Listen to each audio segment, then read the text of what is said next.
落魄谷中寒风吹，春秋蝉鸣少年归。荡魂山处食人泪，定仙游走魔相背。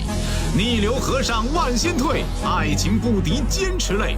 宿命天成命中败，仙尊悔，而我不悔。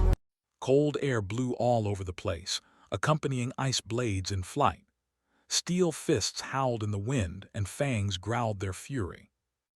Sheng Li and the others' fight against Bai Bing had reached its climax.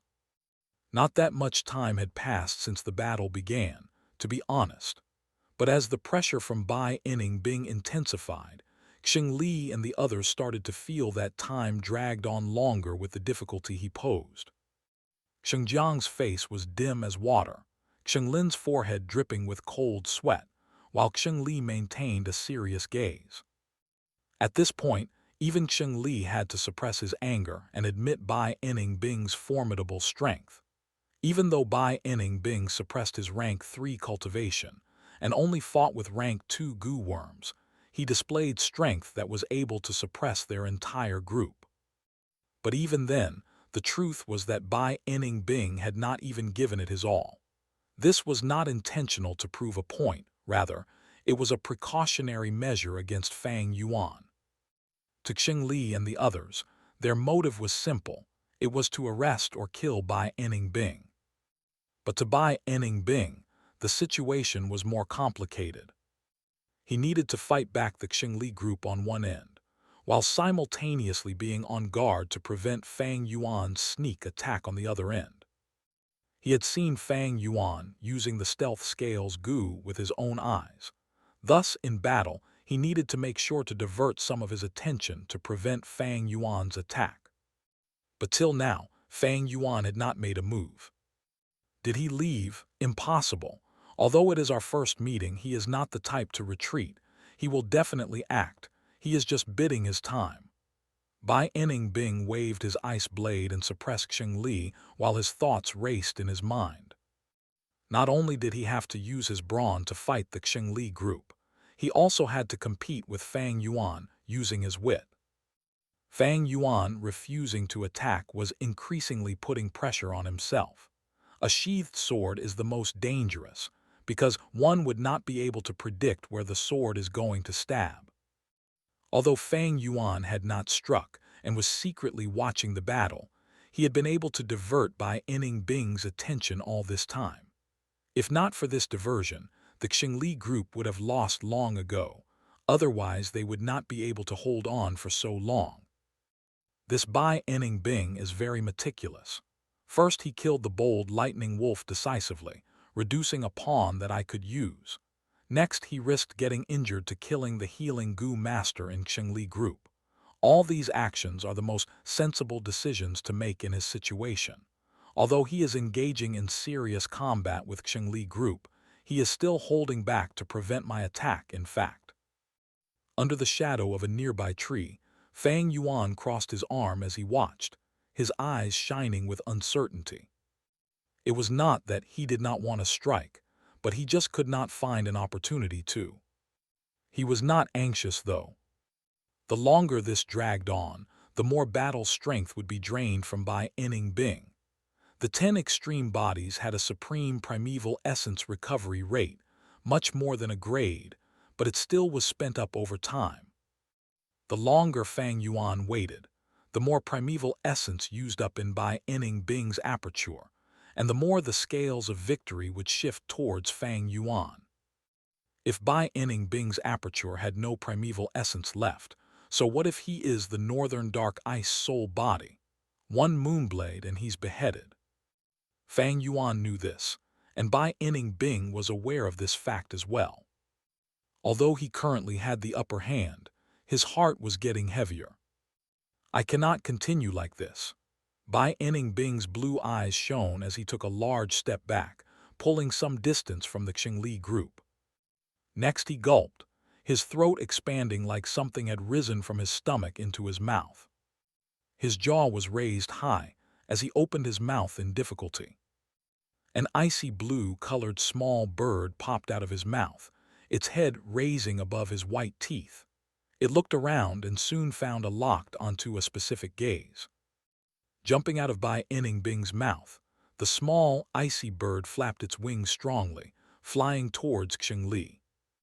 The small blue bird was cute like a pigeon, but Li and the others' faces lost their color upon seeing it. Rank 3 Bluebird Ice Coffin Goo. Get away from it quickly. The Li group frantically tried to dodge around, but this blue ice bird was not like the Moonblade. Once sent out, it was locked onto the target. Boom! It smashed into the support Goo Master in Li group before promptly exploding.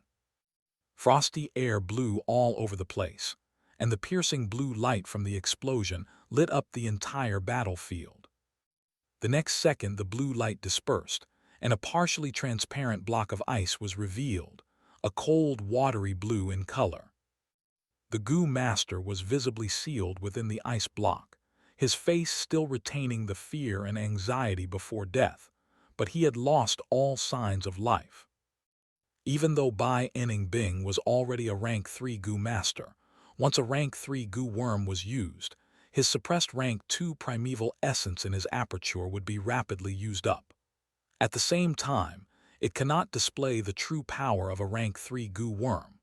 Moreover, once used, during the following period, the enemy can make use of this opportunity to attack. But Li's group of 3 were frozen in shock instead, startled by this blue bird ice coffin goo. Bai Bing did not follow up the attack, and instead turned around and left, attempting to leave the battlefield.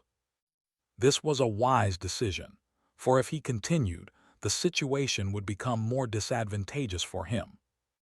Damn it! Bai Bing, don't run if you have guts. Big brother Xingzin was killed by him. Kill him. Take revenge for brother Xingzin. Li group cursed loudly, but could not catch up.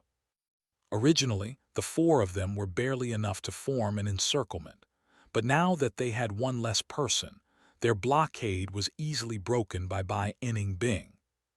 Seeing that Bai Bing was about to leave the battlefield, at this time, a moonblade flew out from among the bushes, and a person leapt out and quickly following after. Bam! Bai Bing's ice blade waved and dispelled the moonblade, but his abdomen was hit by someone, throwing him back by 3 large steps. During this period, Li and the others were sobered from their stupor, getting close and surrounded Bai Bing again. Bai Bing ignored the 3, staring at the newcomer instead, chuckling. So you finally appeared. It's Fang Yuan. Lin's eyes shone, seeing a glimmer of hope. Fang Yuan, good job.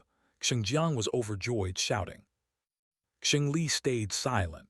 Although he seemed rash, his thoughts were more meticulous than anyone else. Fang Yuan did not strike earlier but suddenly appeared. Was he watching the battle all along? The thought of this possibility brought him unease. Fang Yuan smiled mildly, showing a victorious appearance, but his heart sank. Bai Bing's act of retreating was to force him to appear. Fang Yuan was clear of his intentions and saw through it, but so what if he did? He had to show up. Li's expression was also taken into account, and he had expected it. Rest assured, everyone. He opened his mouth. I've informed the clan, just hang in there for a little longer, reinforcements are coming. Li was relieved at once. Xinjiang's battle spirits were ignited, and Bai Bing suddenly laughed loudly.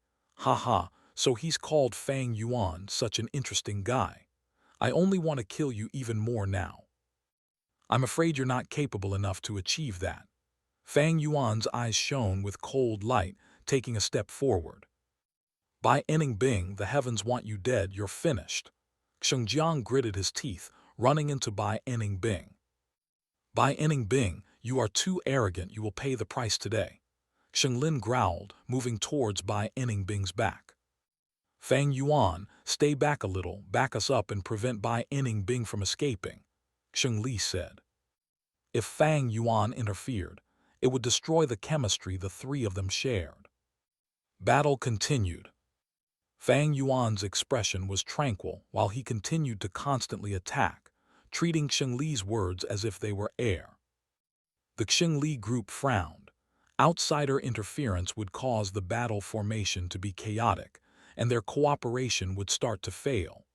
But Fang Yuan's every attack was ruthless and decisive, having a strong grasp of opportunity, instead being of great help to them. At first, Xingli growled threateningly at him, but soon he shut the fuck up. His frowning face slowly eased, and his brows started to raise instead, revealing his surprise towards Fang Yuan. Fang Yuan did not strike much, but each attack he made had great implications on the battle. Once his master-level methods were displayed, he instantly grasped the battle in his hands. Xingli's group of 5 originally were at a disadvantage when fighting Bai Bing, and ended up getting 2 of their members killed. But once Fang Yuan joined in, along with the 3's combined combat prowess, they managed to suppress Bai Bing into a corner. Bai Bing, just go and die. Xingli growled loudly, jumping up and landing heavily. His 10 fingers intertwined to form a punch, slamming toward Bai Bing. Bai Bing wanted to dodge, but Fang Yuan appeared at that moment, and at the same time shot out a moonblade, blocking the direction where he wanted to leap.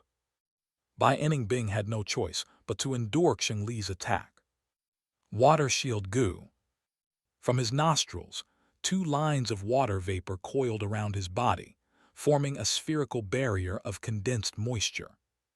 With a loud impact and a compressed pop, Xingli's heavy punch landed on the barrier, breaking through it instantly.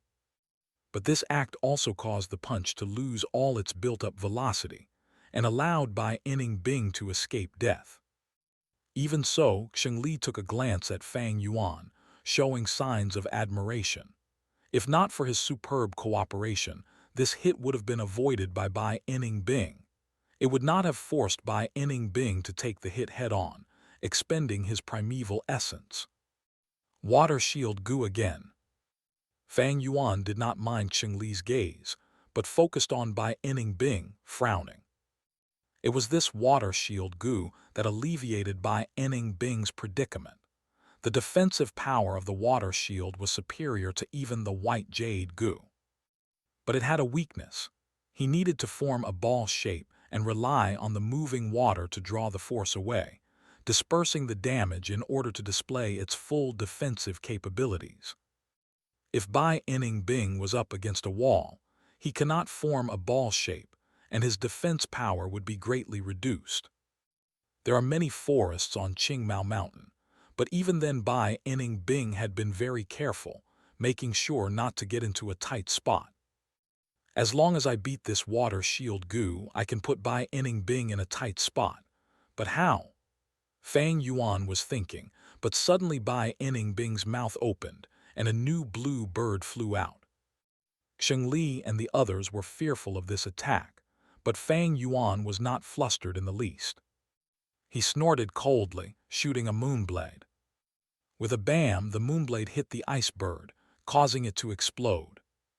Bai Bing growled in a low voice. He was too close by, and after the ice bird exploded, he was hit by it too. The impact caused him to fly up and then fall onto the ground. At the same time, half of his left limb was frozen, losing its ability to fight.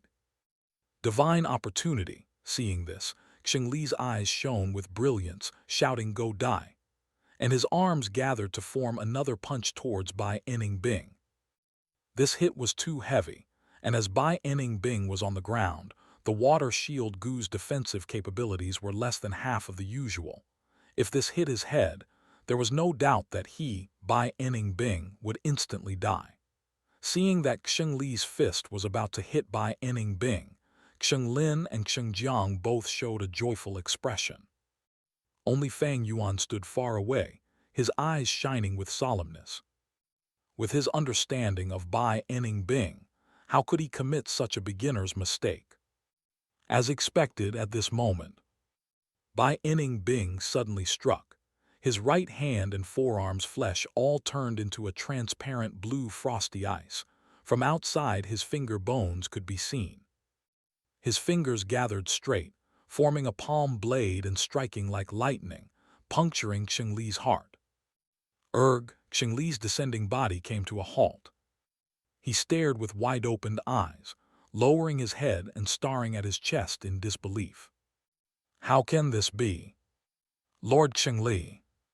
With the sudden twist of events, Xingjiang and Xinglin could not believe it. You think my right arm was really broken by your punch? Naive. I already used the rank 3 ice muscle goo and trained a body of ice muscles. This is the ultimate defense. The reason I pretended earlier was to give a certain someone a surprise. Bai Bing slowly got up, showing disdain in his eyes, and at the end of his speech, he looked towards Fang Yuan. Fang Yuan's expression was calm, staring at him too. Plub.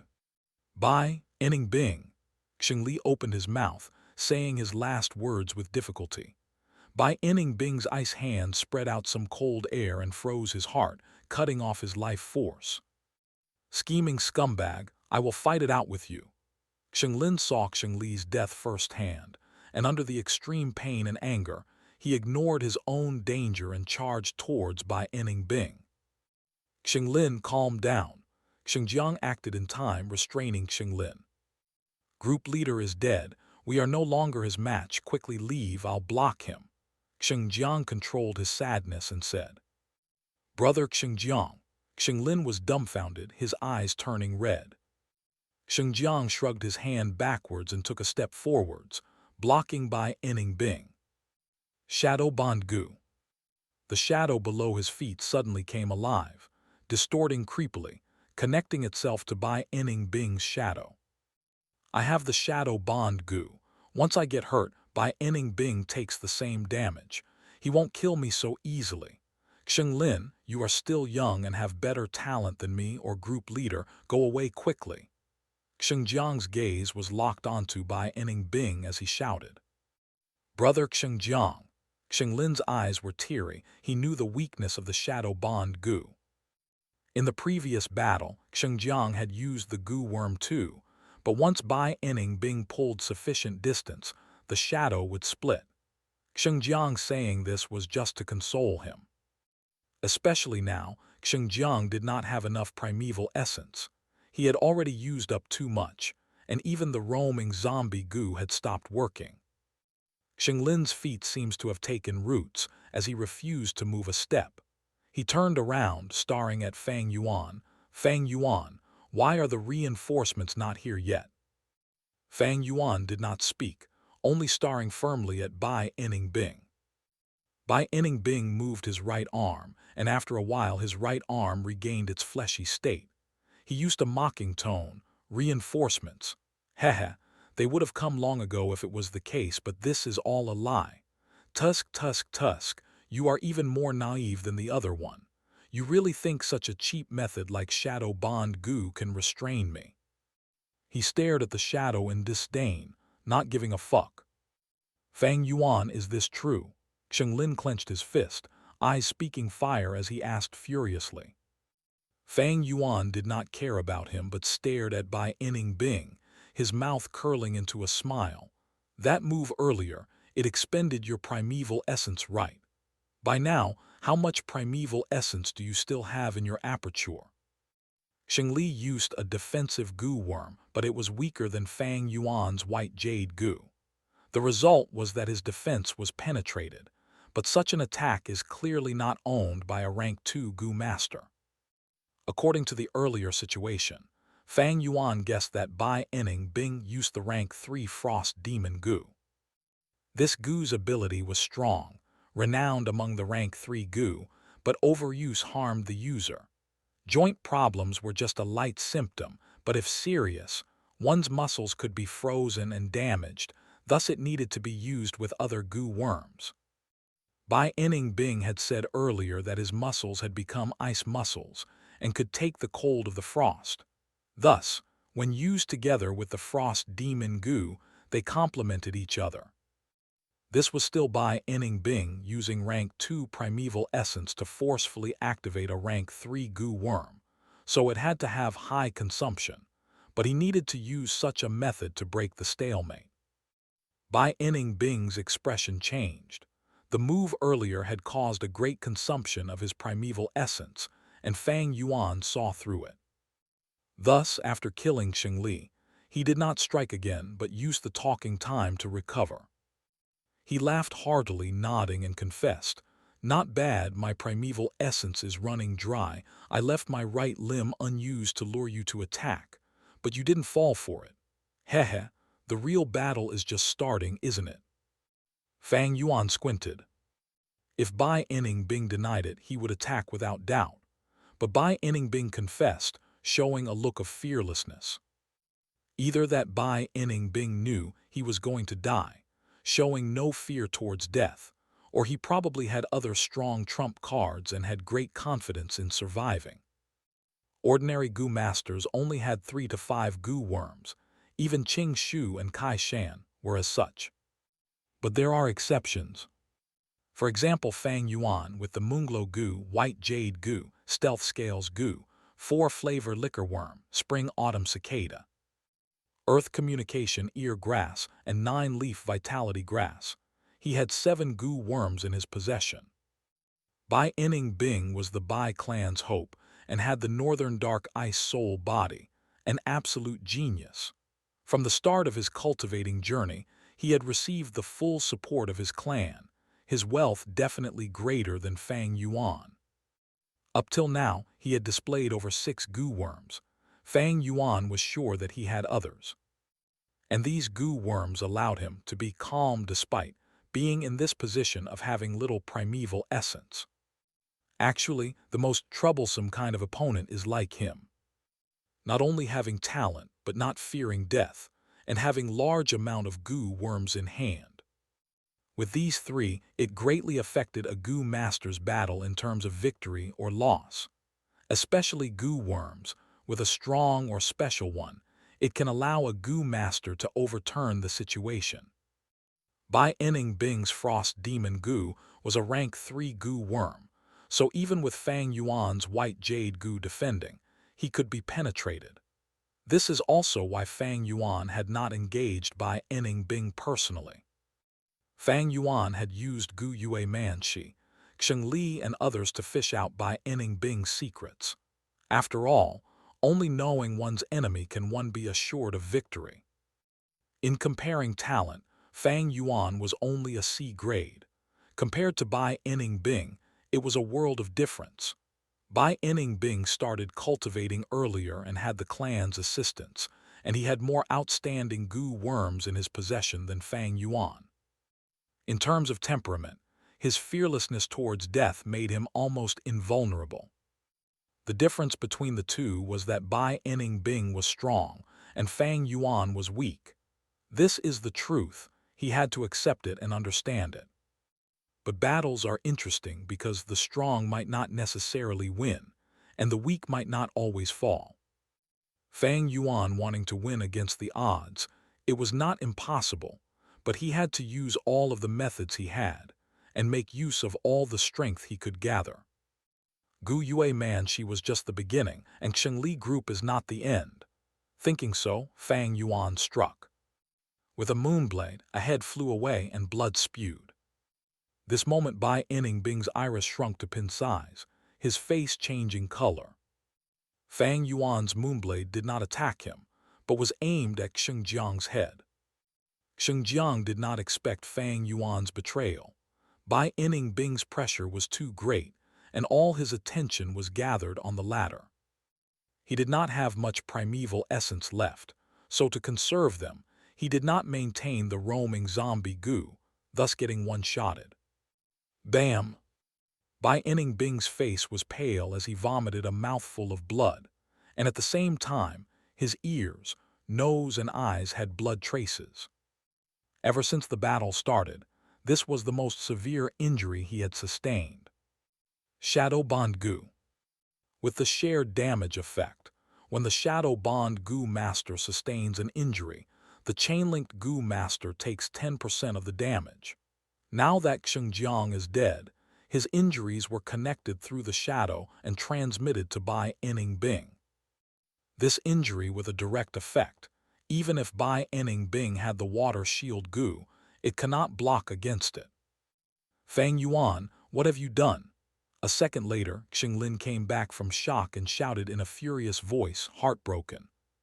Fang Yuan ignored him, his body glowing with white jade light as he charged towards Bai Enning Bing.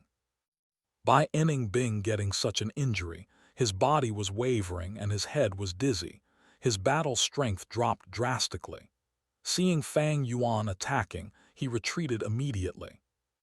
Bai Enning Bing, didn't you want a life-and-death battle? Fang Yuan chased relentlessly. Bai Enning Bing gritted his teeth, escaping silently. His footsteps were messy, but he forced himself to focus, ignoring Fang Yuan's taunting. Although he knew he was a dying man and did not fear death, he was not stupid, and with such a dangerous situation, his heart grew calmer. Xinglin stood on the spot, not choosing to help Fang Yuan chase Bai Enning Bing. His heart was filled with pain and anger. He hated Bai Enning Bing and also detested Fang Yuan. Bai and Fang moved closely, traversing the valley. As time passed, Bai Enning Bing's injuries slowly recovered, and his nose and eyes stopped bleeding. Slowly his footsteps became more composed. He did not simply run away, but during this time, used his goo worm to heal his body's injuries. Fang Yuan's pursued, and his heart was secretly shocked. Previously, Bai Enning Bing's primeval essence was almost fully expended, but during this time, the amount he recovered was enough to heal his own injuries. Northern Dark Ice Soul Body, 10 extreme talents. What sort of primeval essence recovery speed is this?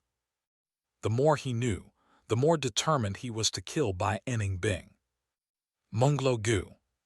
Fang Yuan sent a moonblade around the size of a face flying. It flew across the sky, emitting a buzzing sound. Bai Enning Bing heard this sound and tried to dodge, but his arm still got sliced away. An injury appeared and blood poured out, but the injury was quickly covered by a layer of frost, stopping the blood.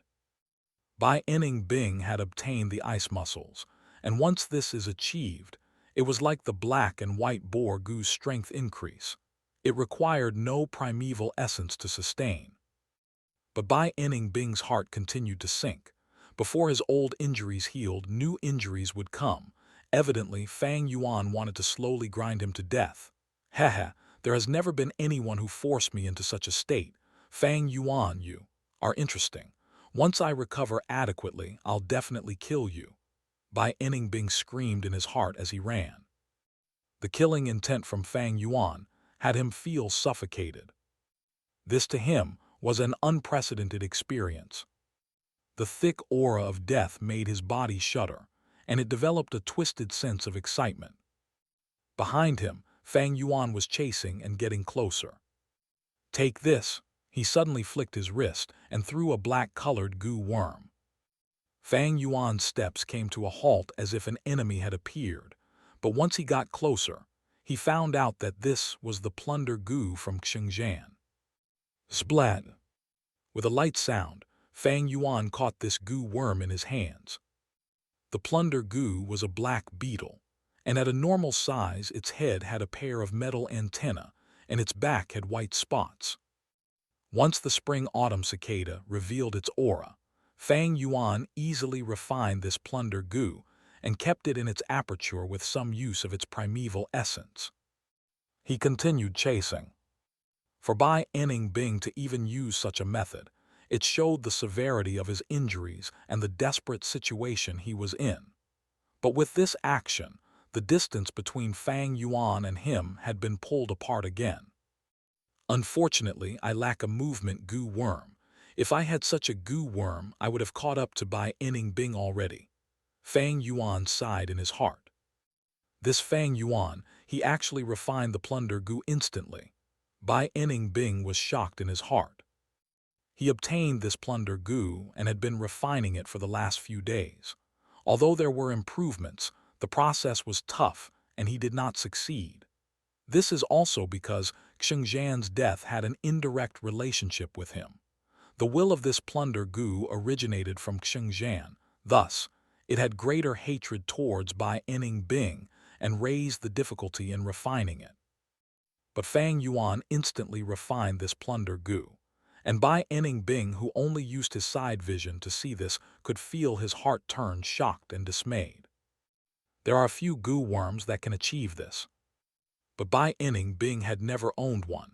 To think that Fang Yuan would instead. Unknowingly, he had become more wary of Fang Yuan. Fang Yuan's image in his heart had intensified in a dangerous and mysterious way. However, as time passed, Fang Yuan's heart was the one that sank. The longer it dragged, the more primeval essence would be recovered by Bai Bing, and the lesser injuries he has. Fang Yuan's advantage over him would become milder and milder.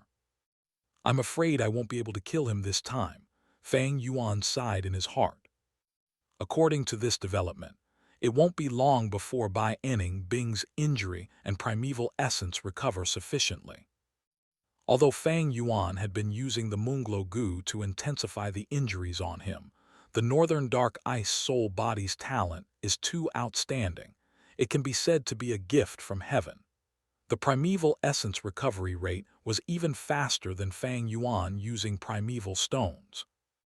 Unless the people in front encountered a wolf pack and are trapped, or there will be a Gu master group appearing and can temporarily block Bai Bing. But if it is a Bai clan group, I'm in danger. Fang Yuan's thoughts flowed like a whirlpool as he started to have intentions to retreat. Their chase was a long road, but in the middle they did not encounter a single pack of wolves or a Gu master group. This meant to say that Bai Bing, who is selecting the escape route, also has a recon Gu worm and can avoid danger. Qingmao Mountain is so huge, he can escape in all directions. Fang Yuan has no way to force Bai Bing to run in one direction. Against the wolf tide, the most important thing is to be united and not be isolated by the wolf tide. Once you are isolated, you are in danger, Qing Shu told Fang Zheng as they were rushing on the road. If the opponent is the bold lightning wolf pack, we can defend using terrain and defeat them head-on. But if it is the frenzy lightning wolf pack, the first thing to do is retreat, then use the signal Gu, and wait for the surrounding Gu masters to regroup. We need at least 3 groups to cooperate to have a good chance of defeating the frenzy lightning wolf. Of course, opponents in the wolf tide are not just lightning wolves, but also Gu masters. Saying so, Gu Yueqing Shu paused. The other 4 knew who he was talking about. Evidently, it was Bai Bing. These days, Bai Bing had been challenging people all over, suppressing his cultivation and only using the rank 2 red steel primeval essence, and found trouble with Xing Li, Kai Shan, and the rest. From what he declared, Gu Yueqing Shu is his next target. If we encounter Bai Bing, Gu Yueqing Shu continued, the best would be to avoid battling. This sentence entered Fang Zheng's ears and caused his heart to feel disturbed. In his heart, Gu Yueqing Shu, although mild on the outside, had a tough personality and stuck close to his principles. From Gu Yueqing Shu, he could feel a strong sense of kinship. Towards Gu Yueqing Shu, he respected and loved him, and naturally was not willing to see Bai Bing being superior to Qing Shu. Everyone is discussing Bai Bing. What kind of person is he? Fang Zheng frowned and asked. The 3 other people in the group became solemn. Gu Yueqing Shu smiled kindly towards Fang Zheng. He is Qingmao Mountain's #1 genius. Fang Zheng, listen well. You are still young and have a great talent. You might be able to surpass him in the future. So before you fully grow up, avoid direct conflicts with him. Remember the story I told you before. Lowering your head and raising it, sometimes people have to lower their heads. Fang Zheng looked towards Qing Shu, and when they made eye contact, he could not help but nod and respond. I understand, brother Qing Shu. Please be rest assured. Good. Qing Shu was still speaking, when suddenly the recon Gu master interrupted. Not too far away ahead, there is a goo master rapidly moving. Everyone's expressions changed. The healing goo master Gu Yue Yao Hong's expression was solemn. Must be a small group that got scattered by the wolf pack. Let's go save them. Fang Zheng said instead. Could it be Bai Inning Bing? Doesn't he travel alone usually? It could be him or not. But if it really is a goo master that got lost, no matter which village, they are our alliance mate. We have to go save them, Gu Yue Qingshu said, turning direction and charging towards the goo master. The four around him followed closely. But quickly the recon goo master spoke. It is not a goo master behind the first goo master, there is another one.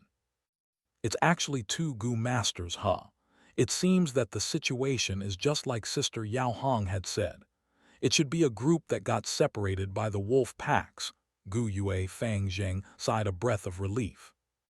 Gu Yue Qing Shu's expression was unchanging, but the other three's expression became more relaxed. At this point, if one was observing from a higher point of view, they would see Qing Shu's group, Fang Yuan and Bai Inning Bing, getting closer along the mountain road. Oh, Bai Inning Bing's expression changed. He had a recon gu, and he felt that a group of 5 gu masters were approaching. He quickly changed his direction. Although he had a recon-type gu worm, it could not detect the identities of the people ahead. Every gu worm had one ability, thus it had pros and cons. Taking Fang Yuan's earth communication ear grass, for example, it can hear noise and is most sensitive to footsteps, but it cannot discern information like male or female. And if a gu master uses the silent step gu, they can conceal their footsteps and he would not be able to detect them. Not knowing who it was, to play it safe, Bai Inning Bing chose to avoid them. But this time, the situation was different. Qing Shu's group was full of elites, and their recon gu master was a professional as well. There's someone. Soon after, Fang Yuan detected the existence of Qing Shu group.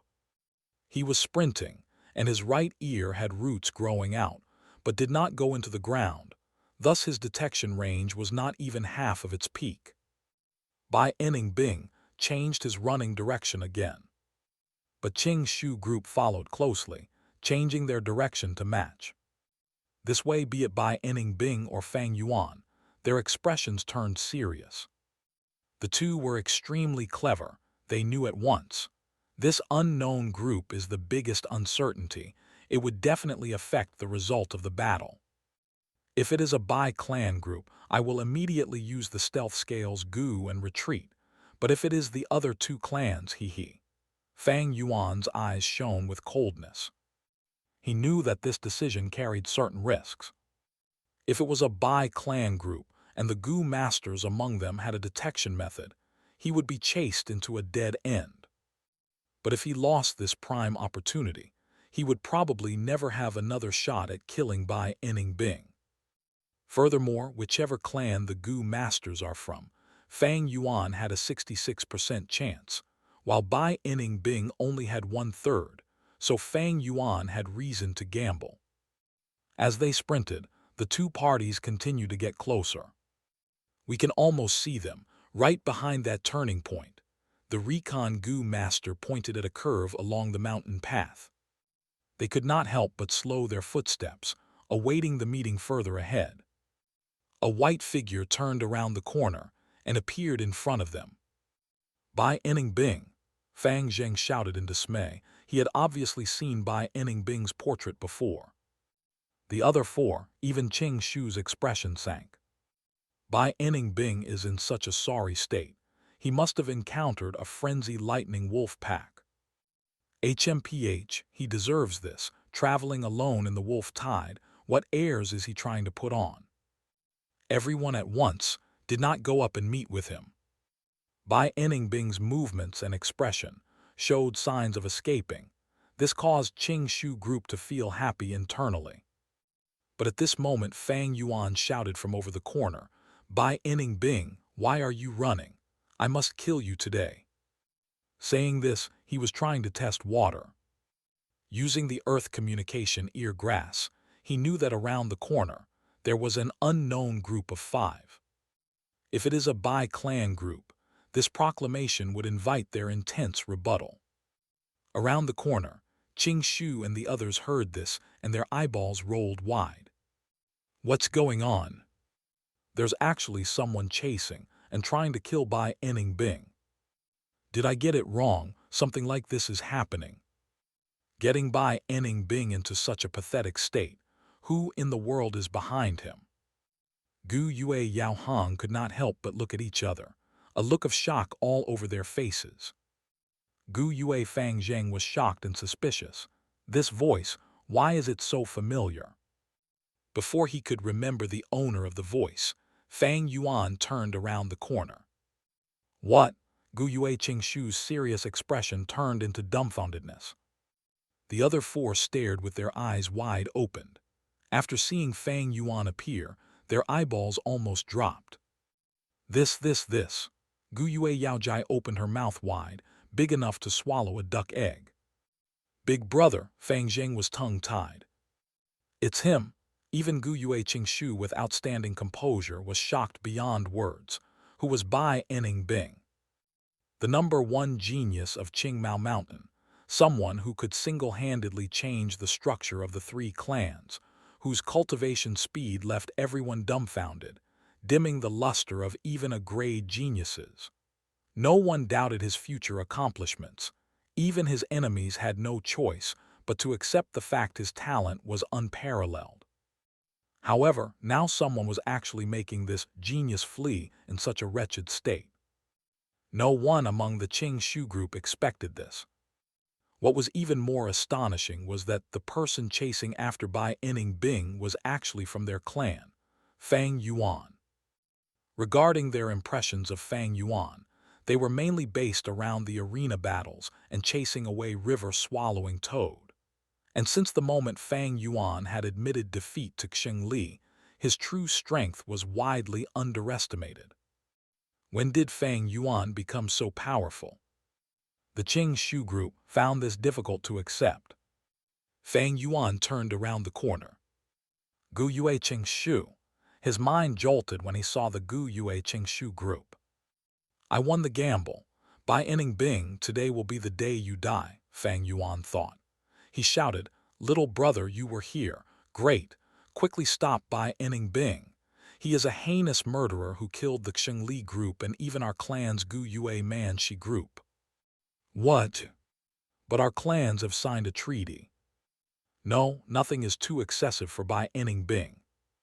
So it was like that. No wonder Fang Yuan was able to chase Bai Bing.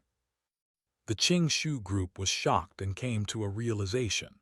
It seemed that after Bai Bing had fought several intense battles, his fighting power had fallen to its lowest state, allowing Fang Yuan to luckily seize the upper hand. Am I really going to die here?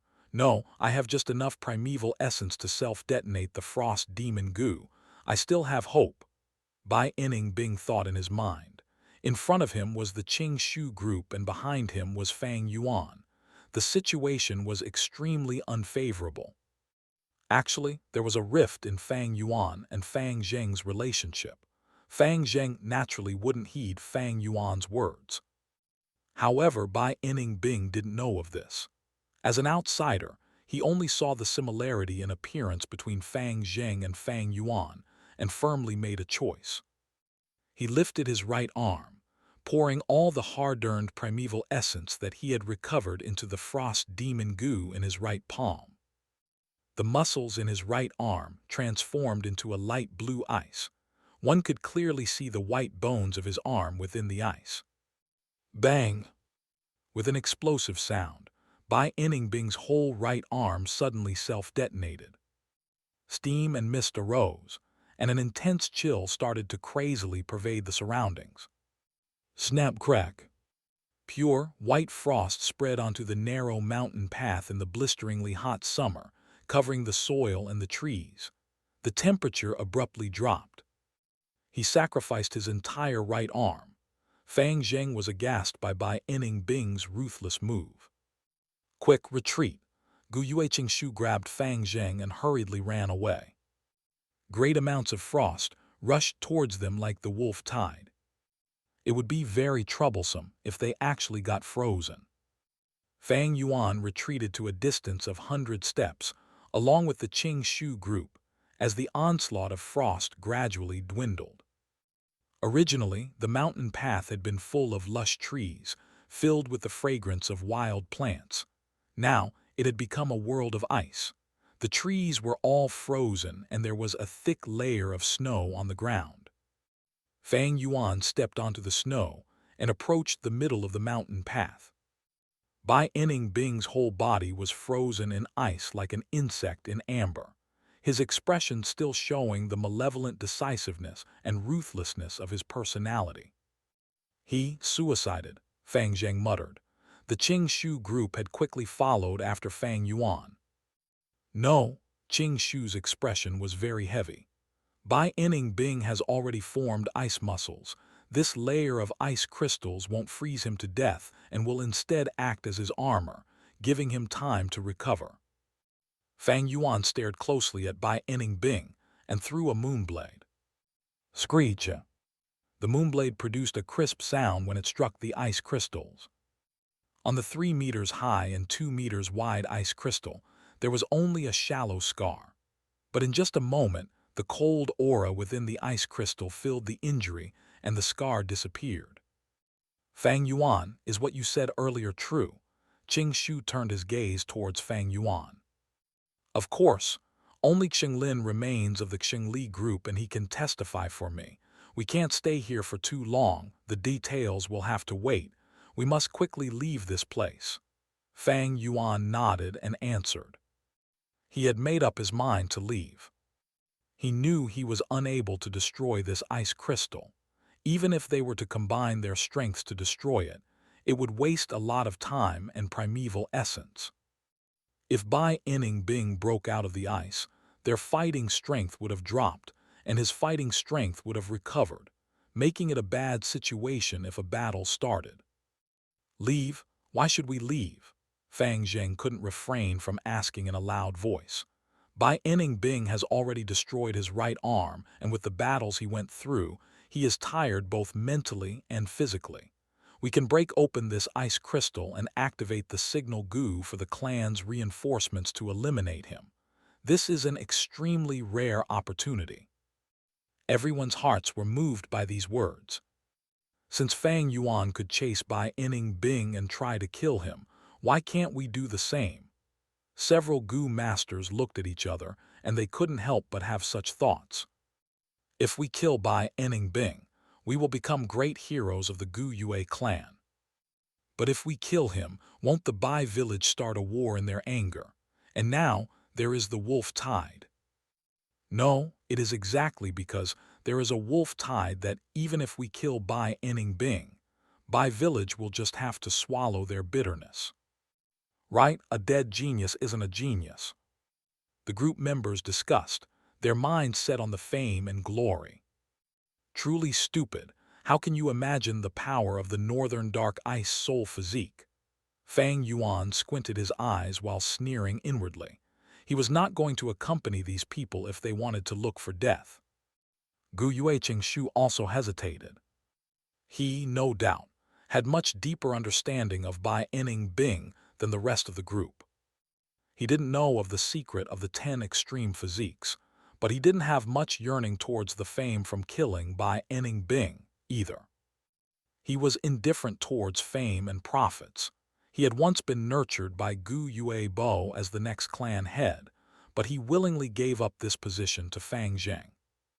His true concerns lay within the interests of the clan, and his heart was intricately linked with the clan's well-being. Bai village's emergence is completely due to Bai Bing. If we kill Bai Bing, our Gu Yue clan will remain the #1 clan of Qingmao Mountain. Although Bai Bing is a rank 3 Gu master, I have the wood charm Gu and the ability to fight with him. Moreover, he just lost his right arm and he will certainly need some time to get used to the absence of a limb.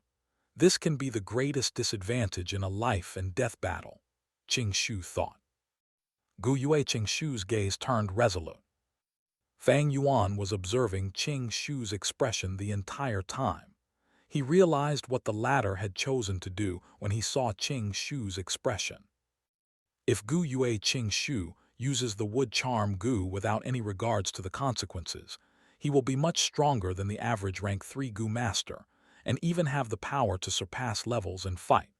However, the one he is facing is Bai Enning Bing, who possesses the Northern Dark Ice Soul physique. The battle definitely won't be easy. Since Bai Enning Bing can dilute his primeval essence and suppress his cultivation, he can naturally restore his rank 3 cultivation. Right now, he has enough time inside the ice crystal to remove this restriction. Once he breaks out, he will very likely be as a rank 3 Gu master. Bai Enning Bing was extremely talented, and Fang Yuan had needed external help to fight against him, even when Bai Enning Bing's cultivation was suppressed to rank 2. Once Bai Enning Bing enters rank 3, his fighting strength would rise by several times. Fang Yuan was the main cause of the loss of his right arm. When the battle begins, Bai Enning Bing's ruthless temperament will definitely target Fang Yuan. Moreover, Fang Yuan had some concerns and didn't want to reveal his true strength in front of Gu Yue Qing Shu. Thus, Fang Yuan immediately expressed his intention to leave and left the battlefield, ignoring the urges of others to stay. He really left, such a coward. HMPH, him leaving is good. If he were to meddle, it might instead destroy our tacit teamwork. Ha, it really frightened me when I saw him chasing after Bai Enning Bing. Now, it seems Fang Yuan is indeed Fang Yuan, a coward who admitted defeat in the Gu battle competition. Quit it, everyone has their own ambitions. At least, he gave us intel on Bai Enning Bing before he left. Moreover, he will inform the clan who will send reinforcements. As Qing Shu gazed at the departing figure of Fang Yuan, his brows slightly furrowed. Group leader, you are too kind. There is no need to justify for cowards like Fang Yuan. Right, although Fang Yuan is Fang Zheng's older brother, the way I see it, one is earth and the other is heaven. I have already stopped talking with Fang Yuan. Fang Zheng's face grew red. He felt ashamed at Fang Yuan's running away before battle. Fang Zheng, you leave too, Gu Yue Qing Shu suddenly spoke. What? Fang Zheng's eyes were wide open. As the clan's only a grade talent, we can't lose you. Bai Enning Bing may have lost an arm. But the following battle will definitely be very dangerous. For the clan, we can die, but you, Fang Zheng, must not die. The other 4 members were all moved. Well said. A bright laughter echoed and an old Gu master appeared. Lord Elder. Fang Zheng promptly paid his respects. He recognized this man as a very senior clan elder. The elder drew near, looking at Gu Yue Qing Shu with praise. Gu Yue Bo raised a great adopted son. With such feelings of fighting to the death for the clan, why would we have to worry about our Gu Yue clan not expanding? Fang Zheng was still growing up, and after the Wang Er's assassination attempt, the clan had sent an elder to always follow Fang Zheng and protect him. Fang Zheng, you don't need to take part in the fight, but don't leave, you can just observe from a distance. Isn't it just a Bai Enning Bing? I've always heard about how outstanding he is and how he has the strength of an elder. HMPH, now it seems he is only just a kid. How much battle experience can he have? Mutilating himself, he is really amateurish. The elder snorted in disdain. Gu Yue Qing Shu still wanted to persist in his own viewpoint, but it wouldn't be good to refute the elder's decision. As a junior, he needed to respect the old and take care of the young. How could he so easily refute and question his elder? The time Bai Enning Bing took to break out of the ice was shorter than anyone had imagined. With a loud crack, the ice crystal began to fracture, the cracks intensifying until it completely broke from within. The clan elder, Gu Yue Qing Shu, Gu Yue Yao Hong and the others, totaling up to 5 altogether, had surrounded him. Gu Yue Fang Zheng was standing far away on the mountain slope, staring at the battle from a higher ground while staying vigilant. Once a Bai-clan Gu master group appears, he has to send out a warning immediately. By Inning Bing, you dare to kill the Gu masters in our clan, breaking the three-clan alliance openly. Paying a life for a life is natural law. What else do you have to say? The clan elder said with a haughty snort. By Inning Bing did not pay him any mind, staying quiet and staring at his right arm instead. His left arm floundered in vain, grasping nothing as it was reaching for something that wasn't even there in the first place. He started to frown, his face dim like water as lightning started to nurture between his eyes. Actually forcing me to lose off my right arm, this guy is called Fang Yuan, right? Listening to Xing Li and Qing Shu's words, he had already learned Fang Yuan's name. Muttering, Bai Inning Bing's pair of crystal blue eyes was filled with extremely callous killing intent. His body emanated the oppressive aura of a rank 3 Gu master. As Fang Yuan had predicted earlier, with the capabilities to seal his own cultivation, Bai Inning Bing was also able to release the restrictions on it. It was just that, in the battle earlier, he did not have sufficient time to unlock it. Now, the white-silver primeval essence of rank 3 filled his aperture fully. The dense primeval essence placed great pressure on his surrounding aperture walls. Bai Inning Bing knew that he was moving towards the path of destruction. A Gu master's aperture produced primeval essence, and the primeval essence in turn nurtures the aperture.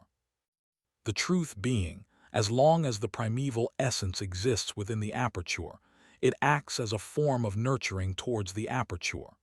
It is just that this effect is not very evident, far less effective than the Gu master using the primeval essence to do so. This was similar to how a still sea water would still have a corrosive effect towards surrounding rocks, but this effect is less evident than the waves hitting on the rocks.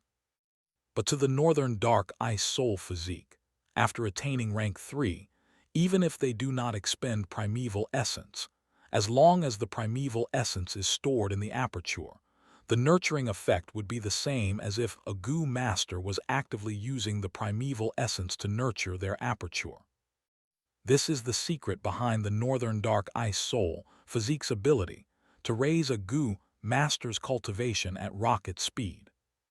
Moreover, this nurturing effect would become stronger as the primeval essence is refined. At rank 4, as long as primeval essence exists within the aperture, they would nourish the aperture, and the effect would be several times better than a regular Gu master using primeval essence to nurture their aperture. With ordinary Gu masters, the higher their cultivation, the slower the speed of cultivation. However, the 10 extreme physiques were the opposite. The higher the cultivation, the stronger their aptitude and the faster their cultivation, until they explode into oblivion. As an analogy, it is similar to a person in free fall. Dependent on the posture and qualities of that person, they would continue to accelerate as they descended, albeit dying a horrible death once they reach the ground. The 10 extreme physiques, cultivation technique is falling from the highest point with the most suited conditions to fall faster than anyone else. As their cultivation gets faster and faster, it only gives them the temporary glory that they attain before they face the threat of death approaching. Like a meteor landing on Earth, moving toward its own destruction, the point where it shines the brightest comes only at the very moment where it burns up completely in the atmosphere. Earlier, the reason Bai Inning Bing had diluted his white-silver primeval essence into red-steel primeval essence was because of this. Right now, his aperture was completely filled with white-silver primeval essence again, and he could feel that every second, his cultivation was steadily rising and improving, actually forcing me to use the white-silver primeval essence, and even making me go as far as to sacrifice the frost demon Gu. Where is Fang Yuan? Bai Inning Bing's killing intent intensified as he asked.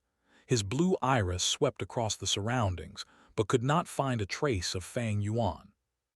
The frost demon goo that he sacrificed was a rank 3 goo worm, one that he only managed to refine after 3 failures and consuming a large amount of resources. Now that it was gone, it is truly a waste. Although Bai Inning Bing is rank 3, it only happened recently, and even with the clan's support, he could not hog all the resources to himself. Thus, he only had 2 rank 3 goo worms. Now that the frost demon goo is gone, he only had the blue bird ice coffin goo left. The more he thought about it, the more he felt angered. Since the start of his youth, he had never suffered such a loss. If Fang Yuan was here, he'd have attacked in a frenzy with no one able to stop him. Bai Enning Bing's disregard caused the Gu Yue clan elder to feel greatly humiliated. "Arrogant young lad, eat my moonblade slash," he shouted and jumped. HMPH, Bai Enning Bing's left arm swept, and the frost air that gushed out formed into a long ice blade. The original ice blade he created was only over a meter long, but now it was 2 meters in length, with an even deadlier edge and greater frost energy. Ching!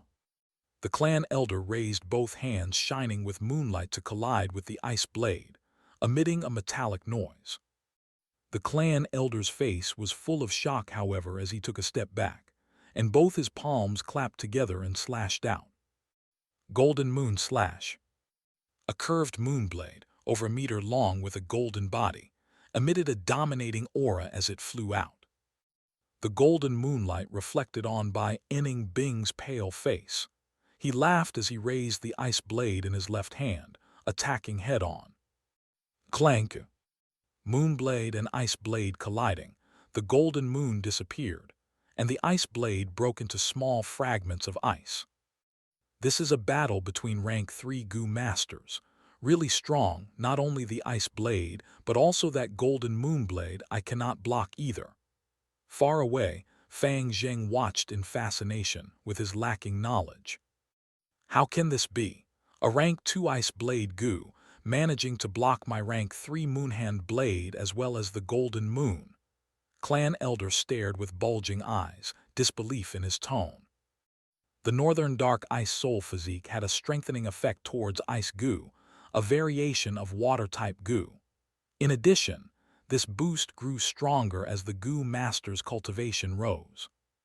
Bai Inning Bing, at rank 3 in cultivation, can make a rank 2 Gu worm display rank 3 power.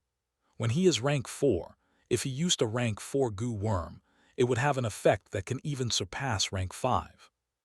Firstly, he suppressed his cultivation, thus only the effect of recovering primeval essence remained. Now that his limiter was off and he was back to rank 3, the northern dark ice soul physique's true ability was starting to show up. HMPH, old man, you don't know a lot of things. Bai Inning Bing's feet paused, holding his ice blade horizontally. As he started to rotate, hoo-hoo-hoo. The intense sound of the wind enveloped him as he became faster and faster. Howl! The wind seemed to have transformed into a beast howl, a 5-meter sword storm forming after a matter of minutes. The tornado-like winds were white in color, whipping out and causing the people nearby to have numbed senses. Quickly dodge! Even a clan elder, upon seeing this, did not dare to challenge it. He quickly avoided. But the other rank 2 Gu masters could not manage to dodge in time. The ice blade storm came at once, with a speed 3 times or even greater than before. As soon as the 2 male Gu masters were caught up in the storm, their cries came to a stop. In a matter of seconds, they were already minced to a paste by the ice blades and lost their lives on the spot. "Save me!" Gu Yue Yaohong screamed in fear, seeing that she was about to be swept into the tornado and perish. Green Vine Gu. Gu Yue Qingshu shot out green vines, which quickly coiled around Gu Yue Yaohong's waist like snakes. Just as he was about to drag her back, the ice blade storm had already reached her, devouring her in one shot. Swish, swish, swish. The ice blades instantly went to work, cutting this female Gu master into 5 or 6 pieces. The icy air had already frozen her blood before she could bleed. Soon after, these pieces were further cut into smaller pieces, forming palm-sized frozen corpse fragments. Yao Hong, seeing this scene, Qing Shu grieved with sorrowful eyes. Sister Yao Hong. On the slope, Fang Zheng could not take such an intense scene, kneeling on the ground with a soulless gaze, tears overflowing from his eyes. Damn it, steel shirt Gu. The clan elder took a deep breath as his body glowed with black light, looking as he was covered in a steel armor. He used both arms to cover his face as his legs sprinted, charging towards the icy blue ice blade storm. Chink, chink, chink. He charged inside bravely. In a few breaths' time, the ice blades hacked on his body numerous times, emitting a crisp sound. A moment later, the storm ended. Bai Inning Bing and the clan elder faced each other. Old thing, you are asking for death. Bai Inning Bing's blue iris were purer, complementing his white hair and white clothes while standing still in the cold winds. His left hand's ice blade had already broken into two, but this did not stop it from penetrating the elder's heart. Huh? Clan elder lowered his head, staring at his left chest, his mouth emitting a sound of helplessness and shock. Bai Inning Bing let go of his right hand, abandoning this ice blade. He walked past the clan elder, steadily approaching. Behind him, the clan elder's face was covered with a light blue frost, and soon he collapsed onto the ground to never get up again. Far away, Fang Zheng saw this scene, and his irises shrunk to the size of pins, intense fear spreading throughout his body. This was out of his wildest dreams. A Grand Rank 3 clan elder actually died like this. This Bai Inning Bing is so strong. Where is Fang Yuan?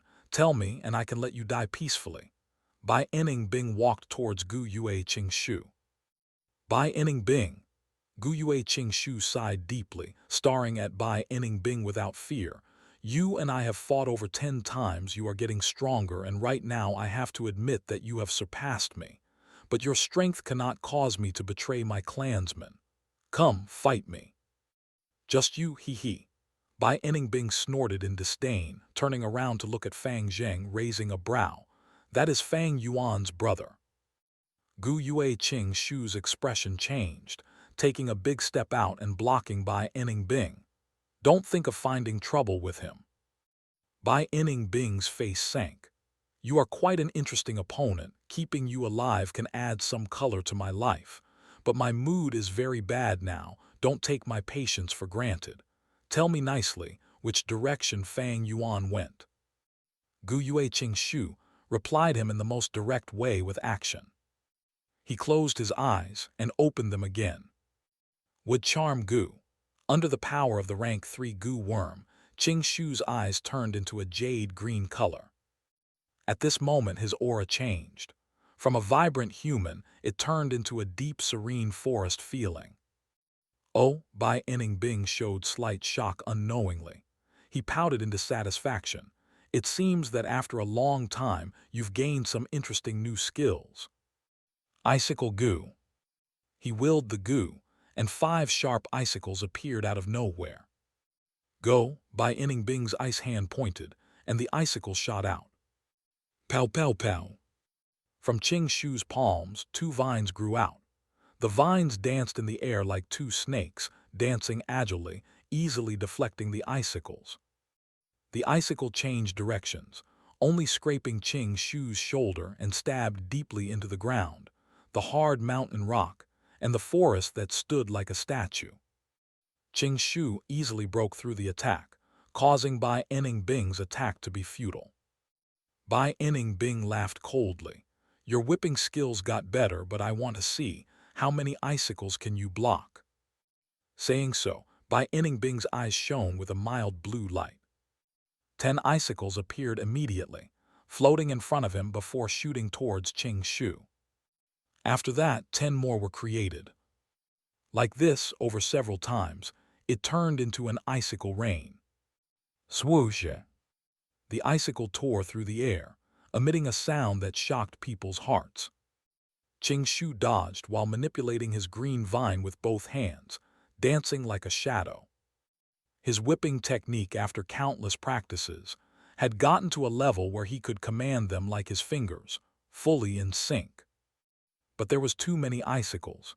Shu was bound to miss some, and his shoulder was hit by an icicle. The icicle penetrated his right shoulder, and the tip appeared from behind him. Pin needle goo. Shu controlled the pain, sweeping his long hair. From the tips of his hair, numerous jade-colored pin needles shot out. The pin needles engulfed Bai Bing, but he managed to activate the water shield goo in time. It had gotten stronger too, and was much thicker than before, being no weaker than a rank 3 goo worm's defense. The pin needles entered the water shield and slowed to a halt, before being purged by the water currents. But this also forced Bai Bing to stop his icicle attack. Seeing this opportunity, Shu ignored the pain and pulled out the icicle from his shoulder by force. There was no blood dripping out. One was due to the icicle's cold air, and the other was because his body was gradually turning into wood. Bai Bing kept the water shield goo, his gaze attracted to Gu Yue Shu's injury. From the opening on his torn shirt, he could see Shu's injury, revealing the rings of the tree trunk, and his flesh could be seen recovering at an observable speed. And on the newly grown muscles, the tree's ring lines were formed. At the same time, both his ears started to become longer, and his hair turned jade green, with green leaves growing within. Both his hands, from the fleshy color of a normal person, turned darker and more reserved. His skin became harder and turned into the brown tree bark. This was the first time he had used the wood charm goo, without considering the consequences. The wood charm goo was causing him to turn into a tree spirit, and at the same time, Gu Yue Shu could feel the rich, natural essence in the air. These essence could not be felt by ordinary goo masters. Only special life forms like tree spirits could feel, absorb, and use them. Gu Yue Shu felt that he was soaking in his mother's liquid, thick essence enveloping him, giving him a strong sense of fulfillment. On his body, the moonwhirl goo did not change, but the green vine goo, pin needle goo, and the vitality grass all showed signs of growth. With Shu's identity as a tree spirit, when he uses these wood attribute goo worms, their power is amplified. Gu Yue Shu breathed deeply. He had never felt so strong before. The rich natural essence gave him an almost infinite source of primeval essence to use. This was the power of the wood charm goo. But in his heart, a deep sense of fear also rose.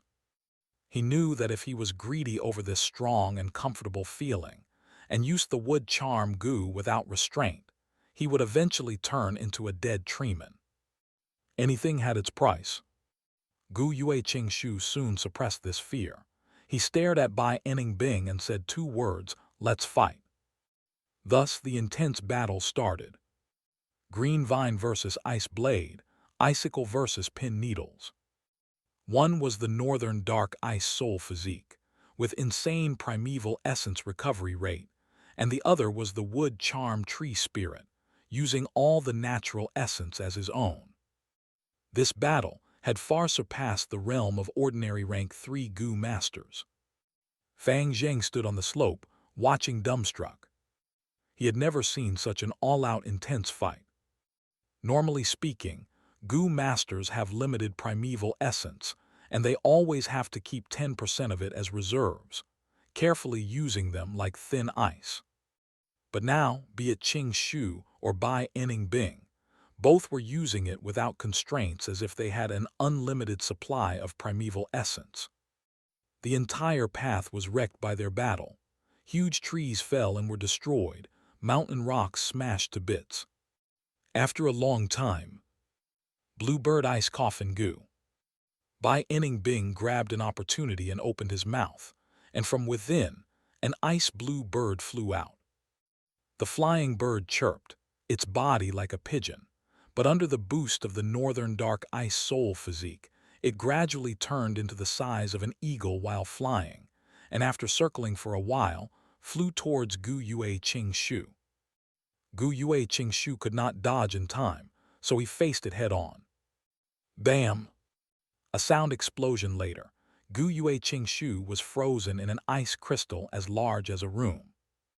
It's over, Bai Inningbing sighed as he had not fully enjoyed himself. He saw the immobile Gu Yue Qing-shu within the ice crystal and muttered, "Thanks for providing me such an interesting experience. This battle is the most exciting one I've had thus far. Qing-shu, your death has meaning. I will remember it clearly." Lord Qing-shu, on the slope, Fang Zheng shouted loudly. "Why are you shouting, you mere ant? The next one will be you." Bai Inningbing snorted, walking towards Fang Zheng. At this point, the sound of the ice crystal breaking entered his ears. How can this be? He turned around and saw that within the ice crystal, Qing Shu had undergone a massive transformation. His body became bigger, and his rank 2 Gu Master outfit was almost ripped. His hair turned into green vines, and palm-sized leaves grew on it endlessly, turning into a thick greenery.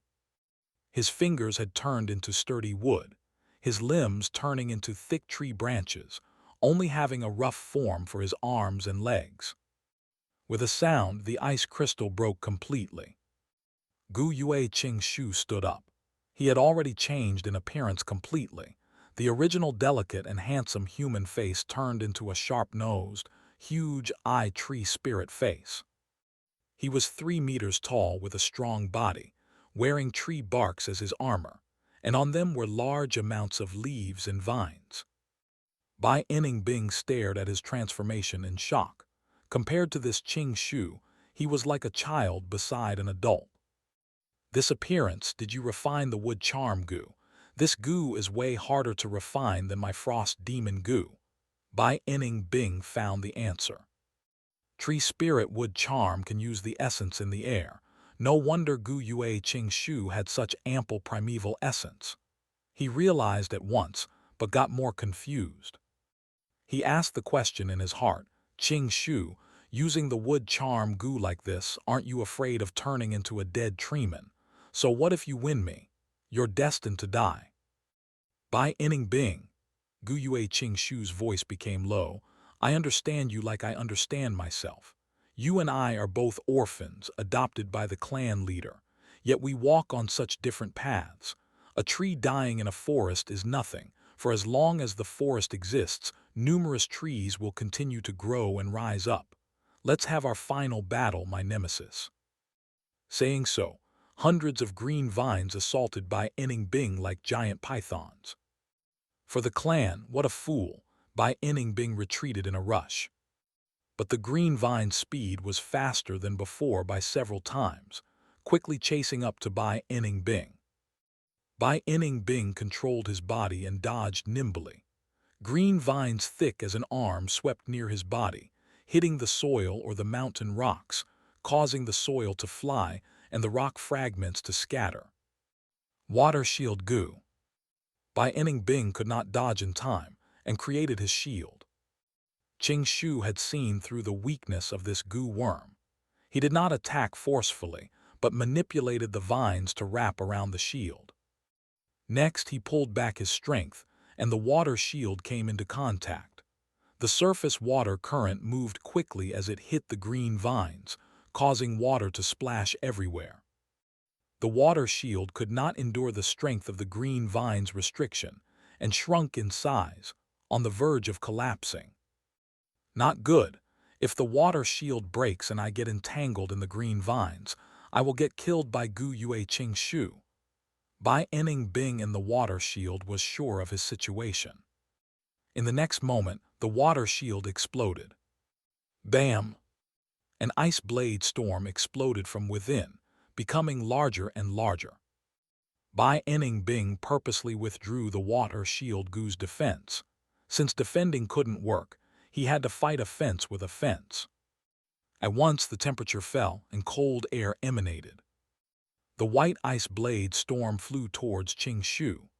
The vines could not stop this tornado, and were cut into numerous segments by the ice blades. Nice timing.